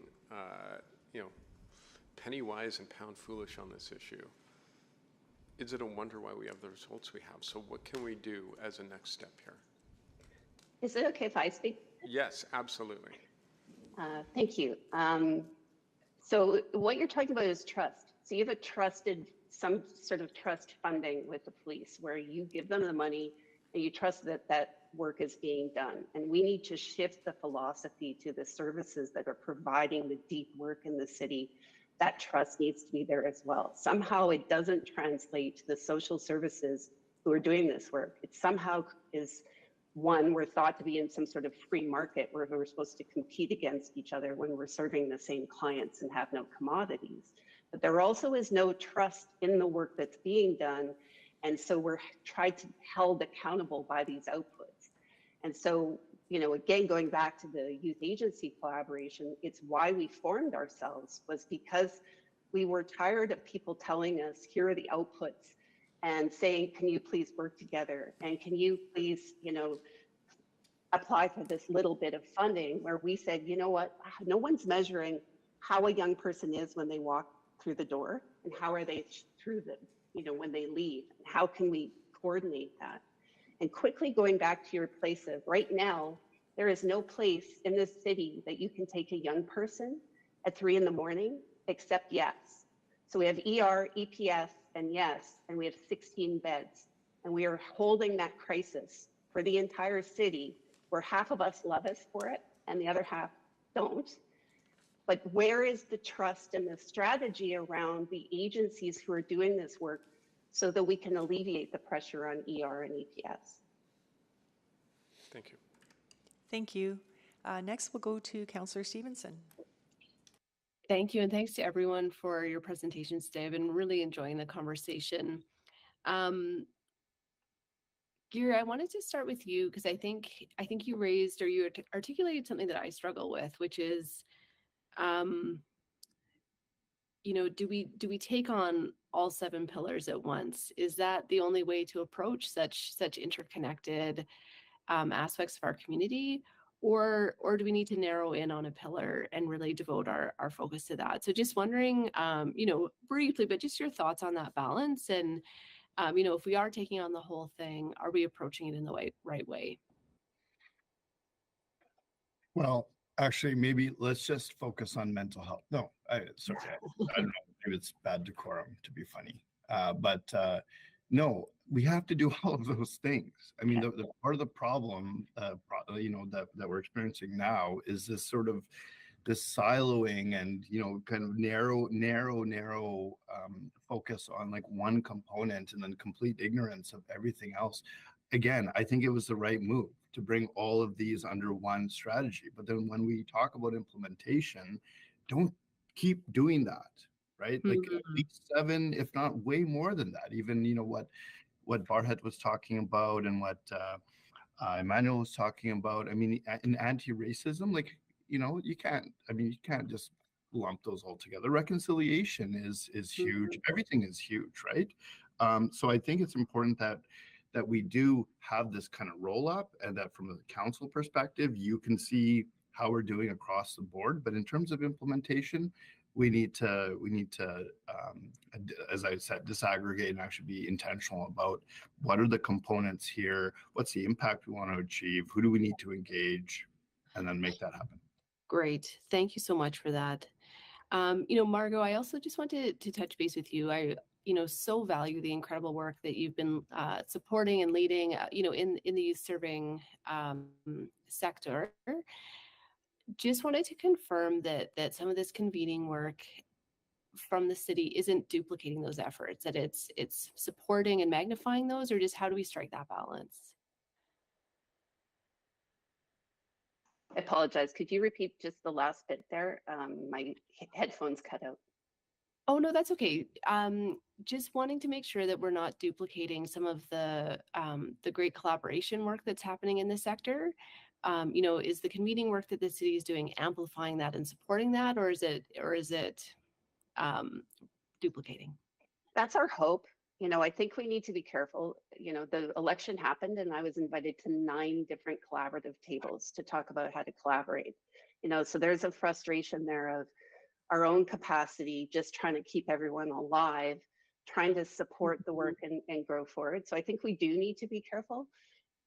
We'll see, is my answer. We haven't been amplified yet because people don't know about us. And we're still having to be the ones to educate these tables, as opposed to someone coming out and saying, hey, I've heard the great work that you're doing. How can we work with you to incorporate in?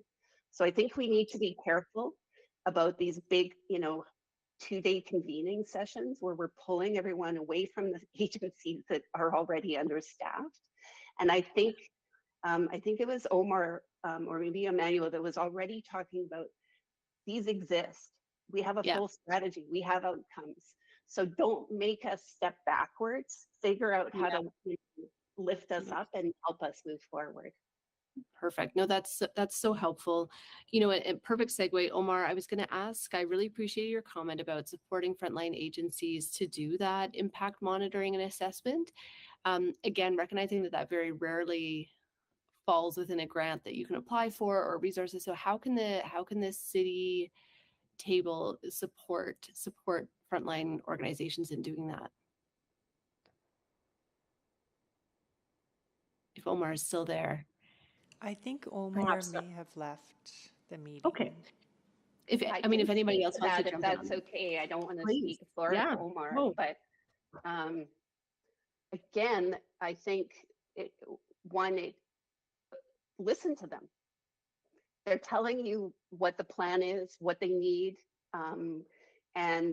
and so it's really just understanding what those organizations or data collaboratives need to move forward and support that, instead of sort of, again, creating more capacity to go create a new project. Just listen to the agencies that are doing this and respond to what they need. Great. Hey, thank you all so much again. Thank you. Councillor Wright. Thank you very much. I just got to move over closer to the mic, I guess. I'm just wondering, who do I start with? Gus, you had said you had some recommendations, and I think your time cut out. What are those? I had stated them already during the presentation, but they were just to continued support of collaborative efforts, and just a few other things. I won't take up your time. Okay. I just wanted to clear that up.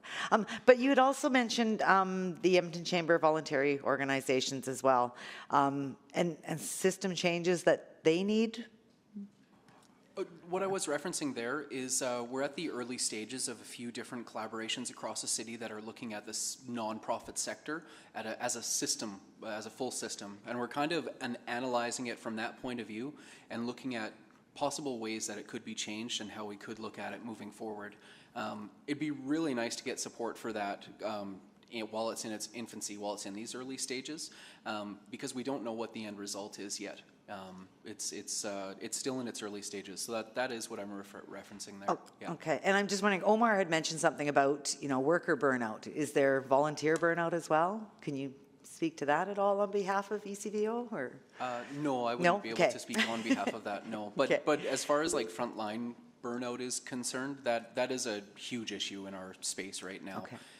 From my personal point of view, previous to working at MAPS, I was interim executive director at iHuman Youth Society, and we partnered with a lot of the other youth-serving agencies. I've watched probably in the 10s and 20s of very, very excellent youth workers step away from their positions because of burnout to completely different spaces. Not to different different agencies, but just to completely different spaces. So watching really excellent workers leave the space is heartbreaking to me. So finding the ways in which we can support frontline workers is going to be a challenge, sector-wide. I have an excellent staff member from Bissell Center because, partially because of burnout, Gary, did you want to respond to that? Yeah, just briefly on the volunteer piece, if that's okay. I think it's beyond burnout, right? I mean, our charity model relies on volunteers volunteering to be board members, to in service delivery, and I mean, just the pressures of life make it very difficult for most people to actually commit in ways that I think we depended on for many years. So, and I know, from conversations I've had with others in the sector and beyond the sector, when we talk about civil society and the extent to which we may be, it may be disintegrating. This is one of the symptoms. People just don't have the time to commit. They don't have the energy. And so that said, we still have lots of volunteers who are on the distress line and other areas. But how long can we depend on that pool, and how do we engage more, especially as we try to increase our sophistication and governance and all that as well. And might that be one of the reasons why you were speaking about deaggregating services?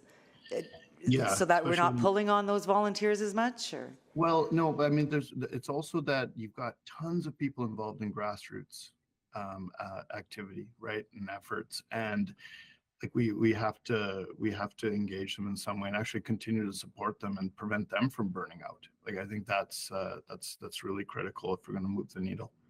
Okay, and while you're answering questions, it always seems to me that we're connecting mental health and addiction together all the time.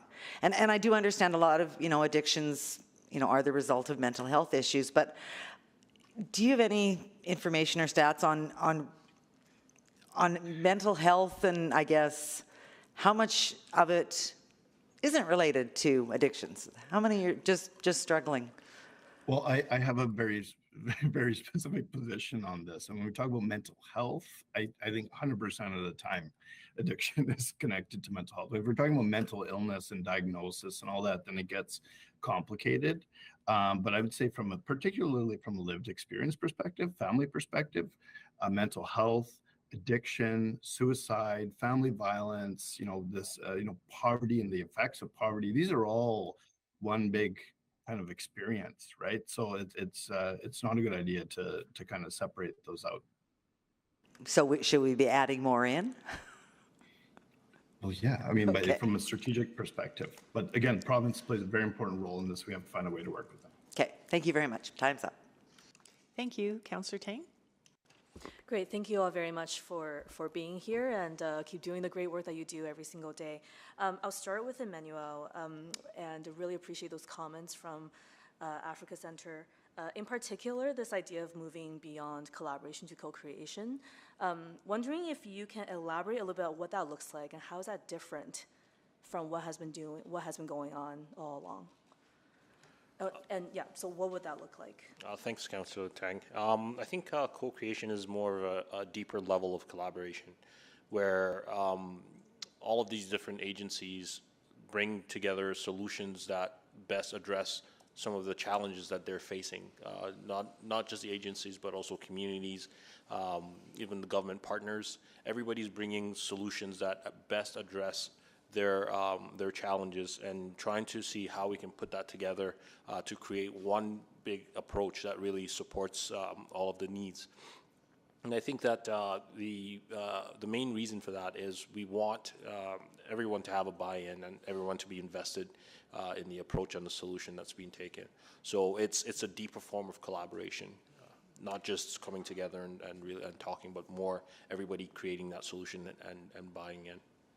Yeah, so perhaps not having more tables for all of you to spend more time to sit at, but maybe more strategic and deeper. And I mean, without using that word, I feel like I heard some of that from a few of you as well.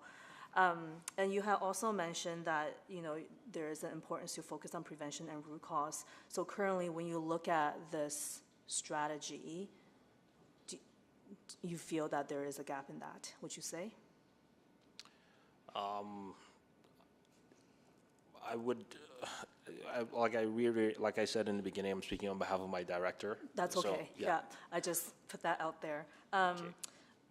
Omar, if you, thanks for coming back online.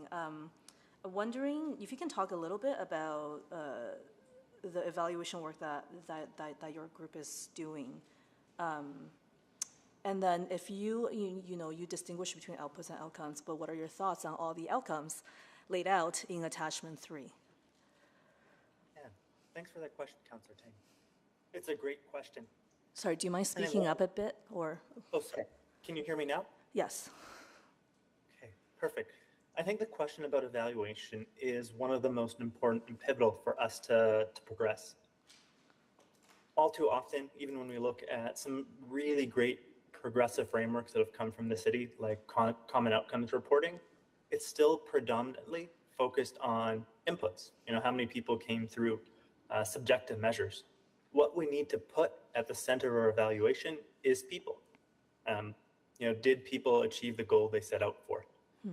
Bissell has been pioneering work in this area. They've shown tremendous leadership with adapting the life work self-sufficiency matrix. And what our team has done is taken and built on top of Bissell's work to make that work easier for others to adopt by using intelligent and progressive design to make it more accessible. If we think about a Yelp review, how does a Yelp review help us, right? When was the last time anyone here went to a local restaurant without seeing that bit of input? How did people like the restaurant? As social service organizations, we need to be embracing similar metrics and evaluation. How are we doing helping the people who come to us? Mm-hmm. Yeah, thank you. Yeah, thank you for that. That's very interesting. I'm sure we can kind of continue a much longer conversation about that. I'm sure we will one day. I just, in my last minute, I want to circle back to Sheila, because you said something that I guess I was a little bit, surprised. You had mentioned that in the last few years that you noted that this notion of collaboration is coming back. Has the sector not been collaborating in the past? And what is happening now that's different? Sure, and the coming back is from folks outside of the sector. So I think all of us have been doing it for a long time and doing it really well. But when I'm going out to a business where many of the folks in the audience aren't connected to social services, they're resonating with this idea of collaboration. So volunteers who maybe just want to give back, and so they're reviewing our applications, they're noticing that when people are collaborating, there's really good impact. So it's more folks outside of those who have been collaborating. Community is starting to engaging kind of non-traditional players in the space. Yeah, they're saying it back. And kind of fostering, working together. Yeah, they're looking for it. I'm sure I can go several rounds more, but I'll stop here. Thank you very much. Thank you. Councillor Paquette? Thank you very much. Trust but verify. So there was some conversation during administration's report about telling a story. And unfortunately for a lot of people in the public right now, the story is if we're helping someone, they're getting a free ride. That we are throwing money away on people who are just bilking the system. But if they go to jail and we cover all their needs, that's well deserved. So what's wrong here? Anyone want to take that one? Cheryl? You're shaking your head a lot. Yeah, that's what's wrong. That's exactly what's wrong. And I don't know, I think I I don't know, I talk about this in circles. We come from this province where we're like, pull our bootstraps up, you know, pioneering the land and, you know, all of that. And so it's a narrative that we have that we're proud of. But we also, to Susan's point in her presentation, are a very collaborative. We're different than other cities. But it is that narrative that is a problem. That if we're helping people, we're giving them a free ride. And it just, I don't know, it's the problem. So what costs more, helping people or putting them in jail? Pardon me? What costs more, helping people or putting them in jail? Or having them live on the streets? I think keeping them in jail, and it doesn't really help. Depends on who's in jail, though. Yeah. Well, what costs more? Jail costs more. Yeah. So I want to move over to Deanne, right? Yeah. So this is sort of your specialty. And I guess the question is a larger one, but really pertinent to now, is that people go to jail, they do their time, and you work with them pre and post release. How focused are we on actually helping people rehabilitate while they're in jail so that they come out and your work is actually easier? It's tough. There is work going on inside the correctional centers across the country, but when you're in an institution, it's very hard to mimic a community setting. So there's recreation, there's, like I said, anger management, like learning how to budget. Like there's lots of work going on, but when you're not in a community setting, it's very hard to mimic it. So that work really takes hold when you come out and you're in community and you're reconnecting to natural supports, and we're trying to shift you from professional to natural support. So I think there's some work happening, but it's nowhere near enough. And especially on the cultural side, I think there's been a huge shift to add the cultural piece inside, but it's very tough. But your comment earlier about individuals getting a free ride, I think the counter argument to that is there's nothing free about this. It's actually much more difficult for an individual to go through our programs and services, not just John Howard's, but anybody's, because the level of accountability, and it's all about self-agency and independence and really digging deep to the root causes and why are you in the situation you're in and how do we help you move on. So it's actually a lot harder for individuals, I think, than what people realize. Yeah, so that the concept of like when you are separated from community, you are going to struggle. Mm-hmm. Okay, so, and really what I'm hearing is this institutional sort of perspective, this story, this narrative that we don't question, that punishment is what our institutions are for rather than rehabilitation and helping. Yeah. But it can happen both ways. Like I come from a healthcare background as well as community agency background. And, you know, at Alberta Hospital Edmonton, there's individuals in forensic psychiatry not criminally responsible for the crime they committed due to mental health issues at the time. But when they come out of a hospital, even after, sometimes they're in there for a few years, although they have recreation and horticulture programs and what have you, going back into community is a big deal, and so there's transitional support out there for them so they can really reconnect to what it means to live safely in the community and heal. So institutions can only do so much, like the criminal justice system or the hospitals, and then the real work happens in the community, and that's what we're here for, is to connect, make that connection with the systems and the community. So theoretically, just as a thought exercise, we've got a whole bunch of people evacuating from different places all summer. We do everything in our power to help them get them on their feet, everything. What if we didn't do that? What would happen to those populations? What could we expect? I think what Cheryl said earlier, just when you're not connected, you're not thriving, you're not even surviving. So I think connection is what it comes down to at the end of the day. Yeah, and we've got slow-moving crises in our streets. Mm-hmm. Yeah, thank you. Thank you. Mayor Sohi? Yeah, thank you. A couple of additional questions. The collaborative tables that you have is, because, you know, community well-being, the federal role and provincial role is much larger than municipal role. So are your counterparts from those two orders of government, are they on the tables as well? I know different tables may have representation. Just want to get a sense if those folks are on the table as well. The provincial?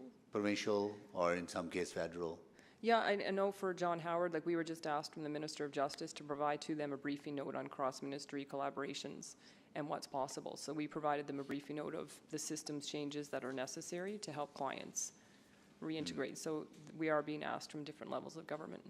Oh, I see. Okay. Is that but what you meant? Are actual people, representatives from, say, Justice Department sitting on the table that you are at, collaborating with other partners? Yep. Okay, they are. Okay. Well, that's good to know.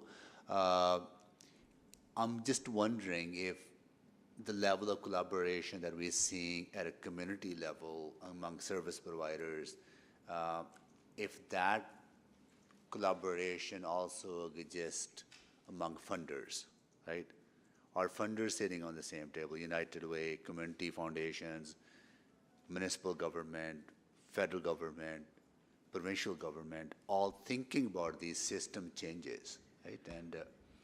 And then looking at, okay, what is the best mechanism to empower the community to bring change or continue to bring change, at the same time not create so many huge barriers for reporting, for example? So I can speak to the collaboratives in my portfolio. We do receive funding from Province of Alberta for some of the work that we're doing. But when it comes to the actual governance and working together, collaborating to move this work forward, it's really our local funders that walk the talk and show up at those tables. So it's the City of Edmonton, it's FCSS, it's Edmonton Community Foundation, it's local funders that I see at those tables collaborating with us. Yeah. Okay. So there's the systemic change that needs to happen in order to change the funders' views around how organizations get funded. Yeah. I think that kind of, what I'm getting sense is that is probably missing, right? Funders are not coming together saying, we have created all these huge barriers for organizations. How do we come together to remove these barriers? Maybe I'll come to you. We're starting to do that with the mental health work, and the funders have started to have those conversations. That's being funded by this framework, but not to the same degree with other initiatives that I'm involved in. Anyone else has any thoughts on that? Like, I know you got to be careful what you say because you're relying on funding. I understand that aspect. Maybe, Susan? So I can speak to that, Mayor, if it's okay. For our experience, what we found is the jurisdictional hot potato of this isn't mental health, this is homelessness. This is not homelessness, this is justice. And we find that at both the provincial, all three levels of government, to be honest. What is the definition of prevention? You fit in this, but not this. And those barriers and that hot potato is what's creating a lot of the issues as we're trying to collaborate because they're not working together. Got it. Thank you for that. Okay, Susan? So within our community advisory board structure, which is a requirement of our funders, we have the engagement of many folks from within all orders of government and different committees.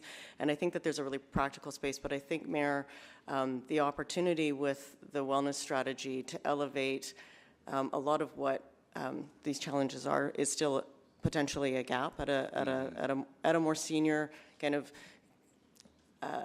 like coalescing those issues, because the common theme is still around. For instance, as Homeward Trust, we have a lot of funding that flows through us, and how we administer it is to try to mitigate the administration on the organizations we fund, because some of those, I'll say, the federal government is the most detailed. We have to receipt pencils. So we try to mix our money up to mitigate that administration, but there's a limit to what we can do, so it's still there. Yeah, no, now I'm going to raise this question because I understand Andre is working with the federal government on some of the, number of DMs from different ministries are actually coming together on same table.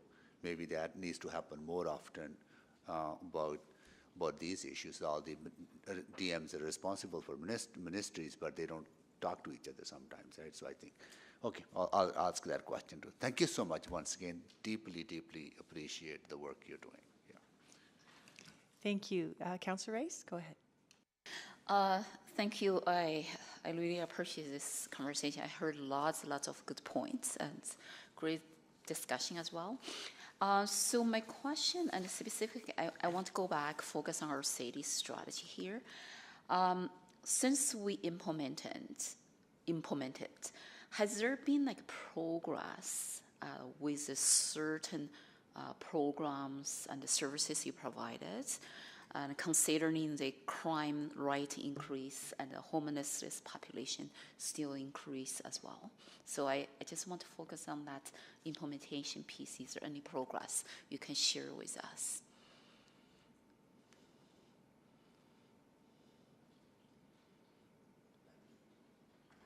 I'll go. I feel like, you know, we're working hard, and the world's on fire, and so, you know, progress. You count progress differently depending on the day and the circumstances, and so I think, you know, the fact that we're here and think that this is important. I can't speak to data, but we're showing up every day, and we're showing up extra because there's other things that we're really focused on. Everything feels like a priority right now. That's what it feels like to be doing this work. Yeah, so I do want to extend my question to the policy angle. And because when we implement this strategy, and then, of course, if that involves the specific, we talk about the funding model. And then I heard the challenging the funding sustainability and the continuity and everything like that. And also I heard the funding and for the scope of this usage, the funding, how you have that flexibility and independence. And if I could use that word. But my question to everyone here, I want everyone thinking about from that integrated resources perspective, because I heard we have difficulties on the infrastructure structure because we don't have that operational structure to support a certain work you really want to do. You think really it's important to do the efficient and effectively. And then I heard there is gaps there. Do you think that a gap is as a policy itself, or is just implementation methodology? So I just, I really want to understand, because I want to figure out is the policy supports lack of there in the gap in our strategy, and we can fill out that gap, or is just the implementation method, and we can make some change or improvement. And go ahead. So I think one of the challenges we're having is we're going against a rising tide. When we look at the vital statistics report from the Edmonton Social Council, we see that before the pandemic, there were some good grounds being made on a lot of the indicators for mental health and well-being. The pandemic happened, and then we saw a rise or sort of a negative outcome on a lot of those. But the reality is that how do you measure progress? A continuation of that sort of downward slope where things were, you know, we were decreasing poverty and all of those things, or do we see it as a maintenance and recognize that people are struggling against this tide and just trying not to make it a tsunami? Going back to Councillor Wright's question around burnout, there is burnout in the field. More importantly, there is burnout in the leadership.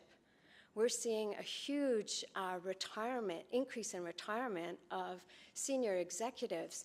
That's huge collateral loss for our community. And so those are things we need to pay attention to. And so I don't know that it's so much policy as you're struggling against this huge wave.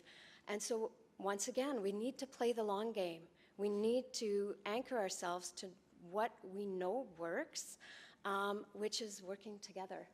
We're much better together than we are just working in our individual silos. Yes, I strongly agree with that. That is why we talk about community collaboration, the importance. So use the last few seconds, I would like to put the motion on the floor to receive those reports for the information. I know Mayor Sohi and my colleagues have some subsequent motion, and to emphasize some work we still want to continue. So at this moment, and that's a motion. So would you like me to read or just Sure, yeah, please read it in. Yeah, the wording. Yeah, so that moves out that's July 4th, 2023 Community Services Report, CSO 1919, be received for the information. Thank you, Councillor Rice. Point of order. Do we typically table, I guess to Chair or Claire, do we typically table motion during speakers or after questions with admin? Yeah, it would be better later maybe on. questions of administration. Yeah, I just chatted you, Councillor Principe, but yes. Yeah, thank you. Okay, so let's go over to Councillor Wright. I'm using this mic because I'm going to direct questions this way. But Cheryl, can I start with you first? You said we need to take bold steps, and I know part of reconciliation is reconciliation. Are we doing enough for that action? Like, is relationship building enough, or do we need to do more? Oh my, that's a big question. I think there is lots happening, but to my point in my speaking notes, it took us a long time to get where we are, and it's going to take a while to get where we need to go. So are we where we should be in that journey? I don't know. Some days I feel like we are, and some days I feel like we have a long way to go. Racism in Canada is trending on X. That feels like we have a long way to go. And then we have moments where the city comes together in a big and good way, and I feel like we're where we should be. It's just, the answer changes day to day, but I think as long as we keep showing up, doing this work, I think, the TRC day, I have questions coming to me on this work all the time. How do I be a part of this? From regular citizens to leaders to business owners, and everyone in between. And so I think as long as that keeps happening, I think we're where we need to go. But things like this are critical to that work because they bring people together in that work. So just keep building on the positive momentum that we've got going in some areas. Okay, awesome. And then, Deanne, I'm just wondering, have you seen an increase in your service, in the need for your services over the past few years? Yes, I think one of the biggest areas we've noticed an increase is on the domestic violence side in the last few years. And then we're the case managers for the drug treatment court. And we've noticed that we're seeing increases in the individuals coming through drug treatment court, which is not a bad thing because it means that they want to... They're seeking treatment? Yeah. Okay. Yeah. So yes, we've definitely seen an increase. Yeah. Okay. And then I think you'd sort of talked about... you mentioned the supports that people need when they do come out, and Susan, you were nodding your head in a sort of agreement for that. And I'm just wondering, does a lack of support sort of result in maybe some people being evicted and then not being able to be rehoused again? Like if we could get a handle on those supports, would that help Home and Trust?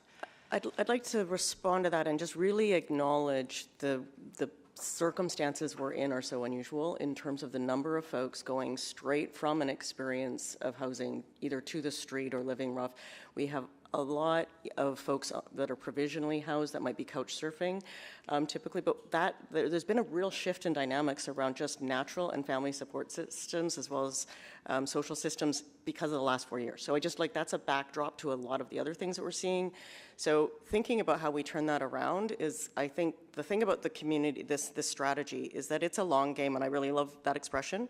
But we also have thrusts. We have to have strategic and important focused investments that are dealing with what we're dealing with right now, which I would say it's not about building up more infrastructure permanently, but we're just comparatively to the number of folks that are challenged with housing insecurity and at risk of losing their housing, it's a time where our response just isn't sufficient. And I don't know how to better describe that. I read this morning, and my colleagues in Grand Prairie have done a great job around encampments in a community of 60,000, and they've had some deserved media around that. But they have 7 in the morning to 11 outreach teams with buses. I mean, to scale, what does that look like in Edmonton? It certainly isn't kind of scaled. So we have a scale issue right now with some really fantastic work that we really need to recognize is at a period of time in our history of, you know, my historian colleague reminds us all of the time, and Cheryl, just like the centuries of what we are kind of trying to heal, but also just right now, a really pointed, difficult time for so many, and its scale. Okay, thank you. I did have one other question because you just talked about natural and family supports. Is Edmonton inundated with people from outside of Edmonton? Like, is there supports in outer communities for them to go back to?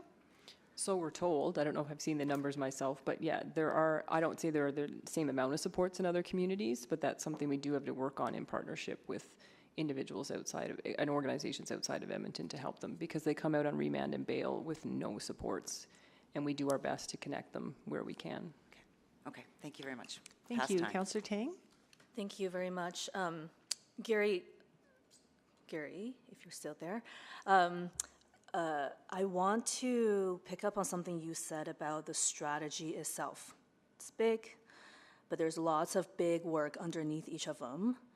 And so I guess I want to hear a bit more about what you think is the path forward, because I think the convening will continue to happen. I'm hearing we need deeper collaboration for co-creation. We need to measure outcomes, not outputs. You know, attachment 3 outlines all the immediate and long-term outcomes.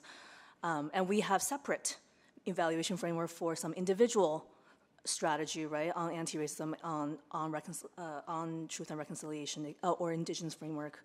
I guess when you talk about those separate pillars and we need to kind of a mechanism to roll it up, can you, I guess, describe for me like what that looks like? And one final comment I want to make is that as you were talking, a lot of it was reminiscent of, it reminds me a lot of the End Poverty game changer structure, where we have different game changers and they go rolled up into sort of the overall End Poverty, you know, kind of as a whole.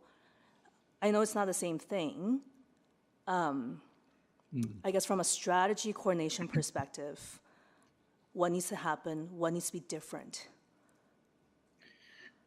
Okay, we'll try to keep this tight.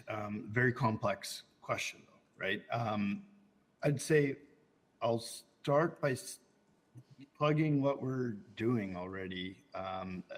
So, I mean, we're fortunate that when we talk about mental health and suicide prevention, I mean, we've got CMHA as, you know, an organization that naturally has a mandate, and then we've got United Way with the history around facilitating community mental health action plan, the city's role with Living Hope. So we had, you know, natural kind of community leadership on that space, but I think more importantly, the sophistication that we applied in the implementation of this strategy development process, including user experience design, investment analysis, you know, very broad engagement, and a whole bunch of other things, knowledge synthesis. I mean, these are all, you know, you know, that is something that could be emulated. Now, I'd say probably the most important part, though, was from the get-go, the idea was to hand this off to community-led governance, people with lived experience, affected community members, to take this and decide what's priority, what do we do now, what do we do later, and actually lay out that vision and be decision makers on that implementation process. So I think that could be emulated in different ways across the different pillars. In terms of the roll-up, I'll tell you what my feeling is. We're talking about community safety and well-being. We'll know that we've made a difference there if Edmontonians feel like they're safe in their communities and then they're feeling well, right? I mean, that is really the only thing. I mean, we can have all sorts of outcomes and outputs and measure that, but ultimately this is about everybody. This is about us as Edmontonians feeling safe and being happy and satisfied. And go back to that first meeting that we had, Cheryl, with Andre and Susan, you were there, and some others. I'm sure Deanne was there too. Laura, this is about everybody, right? This isn't just about the social services sector. This isn't about service providers. So how do we actually have those sentiments, those, you know, the citizen experience, Edmontonian experience feeding into determining whether we move the needle or not. I think that that is the bigger question for us. That's really how we move into the future, as opposed to getting stuck in kind of old ways of evaluating our initiatives. Okay, that's actually very helpful. Thank you. That's all. Thank you, Mayor Sohi. Yeah, I just want to follow up on your answer, Susan. Like, people are being helped every day in our communities, people who need help, but it just the magnitude of the problem is so much that just the ability to scale up those responses. For example, people are being housed who are houseless. Like, how many people your organization provided support to be housed over the last number of months? I think it's close to 200 or 300 people. But Just more people those, are falling into houselessness because of all the challenges, the gaps that exist in the system. Yeah, we're still, and throughout the pandemic, we're housing at a pace of 120 to 140 folks. Now, amongst those individuals, they range in their needs of support. And the scale, and when we talk about scale, it's not that there's no good new ideas, and there's lots of additional things we need to do. But we do have some, and Deanne has a shared history of Homeward Trust and the work around some of the housing that has been provided to some of the folks that have come out of Alberta Hospital that we were a partner in. And I think of those, that work that a lot of folks don't know about, because it's just, it's over there and it's well managed and it's doing its thing. But there are things to scale where it's simply not enough, and we need considerably more of it. Yeah, I think we need, because there's a sense of, regardless all the good work that is being done, there's a level of, I would say, sense of hopelessness out there people are seeing, and we just need to make sure that we put that sense of hopelessness in context in a way that we are communicating some of the good work being done, right? That there's a lot of good work actually being done, and how do we scale it up, right? So absolutely not giving people false hope, but at least people should have understanding how communities working together, this community is working together to help people. Yeah. Just want to let you know, Deanne, on the after release support system is in place. We've been doing some advocacy on that. We call for bail reforms, on targeted bail reforms for people who are committing violent crime or repeat offenders on committing violent, but it goes hand in hand with having after release integration plan in place for housing, for employment, for education. So it's it's a kind of a coordinated advocacy that we are undertaking with the province and the feds. Thank you. Yeah, I've read some of the work you're doing or trying to advocate for on bail reform, and we really appreciate it. And I think it's when the individual comes out on bail, an organization like John Howard, if they're notified in advance, we can actually connect with them right away. And we offer them everything from Canada Post mail to ID services and it's those little things that go so far for an individual to reduce the recidivism and actually live healthy while they're waiting for the next step. Yeah. And when I look at the recent violent incidents in our city, particularly, where people have been murdered, those could have been avoided if there was post-integration system in place for people to actually provide their support, whether it's Chinatown murders, whether it's the Belvedere close to LRT station that murder took place. And there's others too, right? So thank you for continuing to raising that with us, and we'll continue to do our part. Okay, that's it. Thank you. Thank you. That looks like those are the questions to our speakers. So thank you very much once again for joining us today. We really appreciate it. So you can all make yourselves comfortable, sit back in the seats behind you again. And then we're going to go to administration. Maybe we can ask administration to come up. I think we might have time for one set of questions.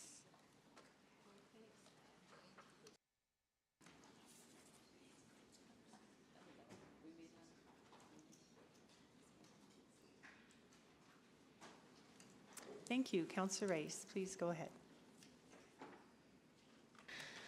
Hello, thank you. I think right now it's administration answer question time. I'm going to put the motion on the floor, and the first time come back from our recess. So the question, and here I would like to ask, since implementation for this strategy and started last year, and how much money we already spent it on? And do you have a specific number for that? So the two questions, what is the number of the expenditure, and also what's the number of how many social agencies involved in this implementation?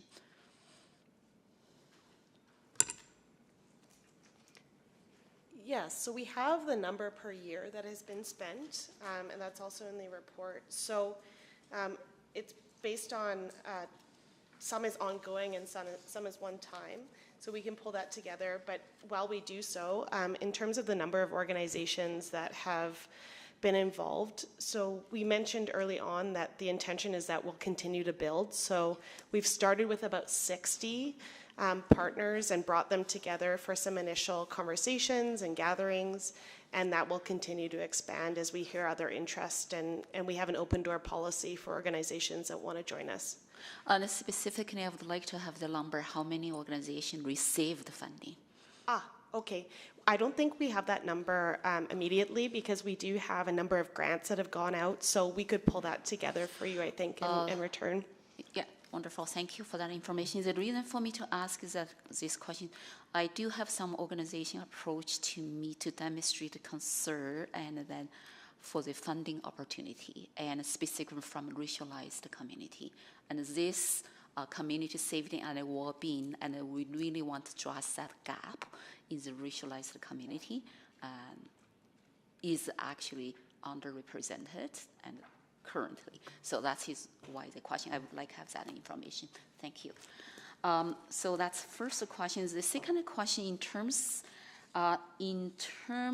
of the work, I heard some concern from our speakers about for certain funding, and we are only allowed and for the certain programs and the project. And I do understand our city administration, like Mayor Sohi mentioned earlier, our city manager work with our provincial government as well.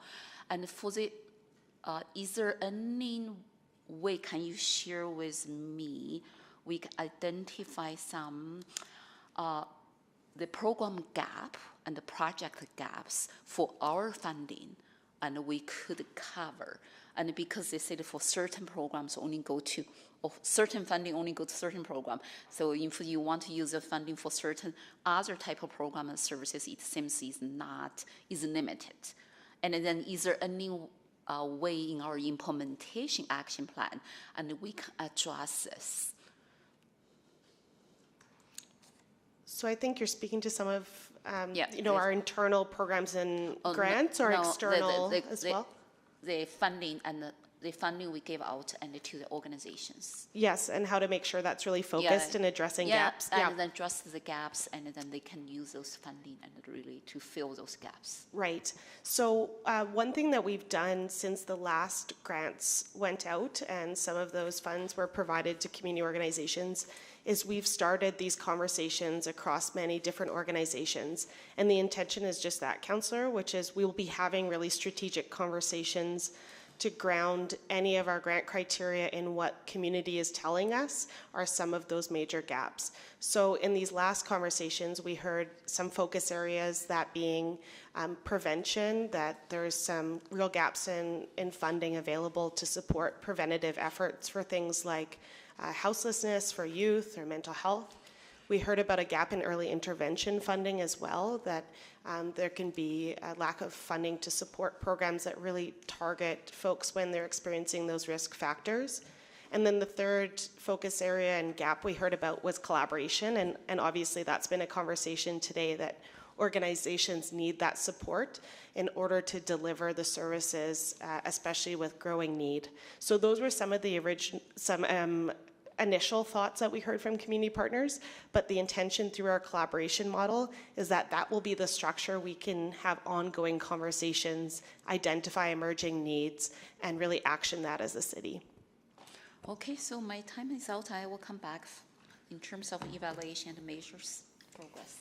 Thank you. And we will all come back in about an hour and a half because we are at noon lunchtime. So we'll see you back at 1:30.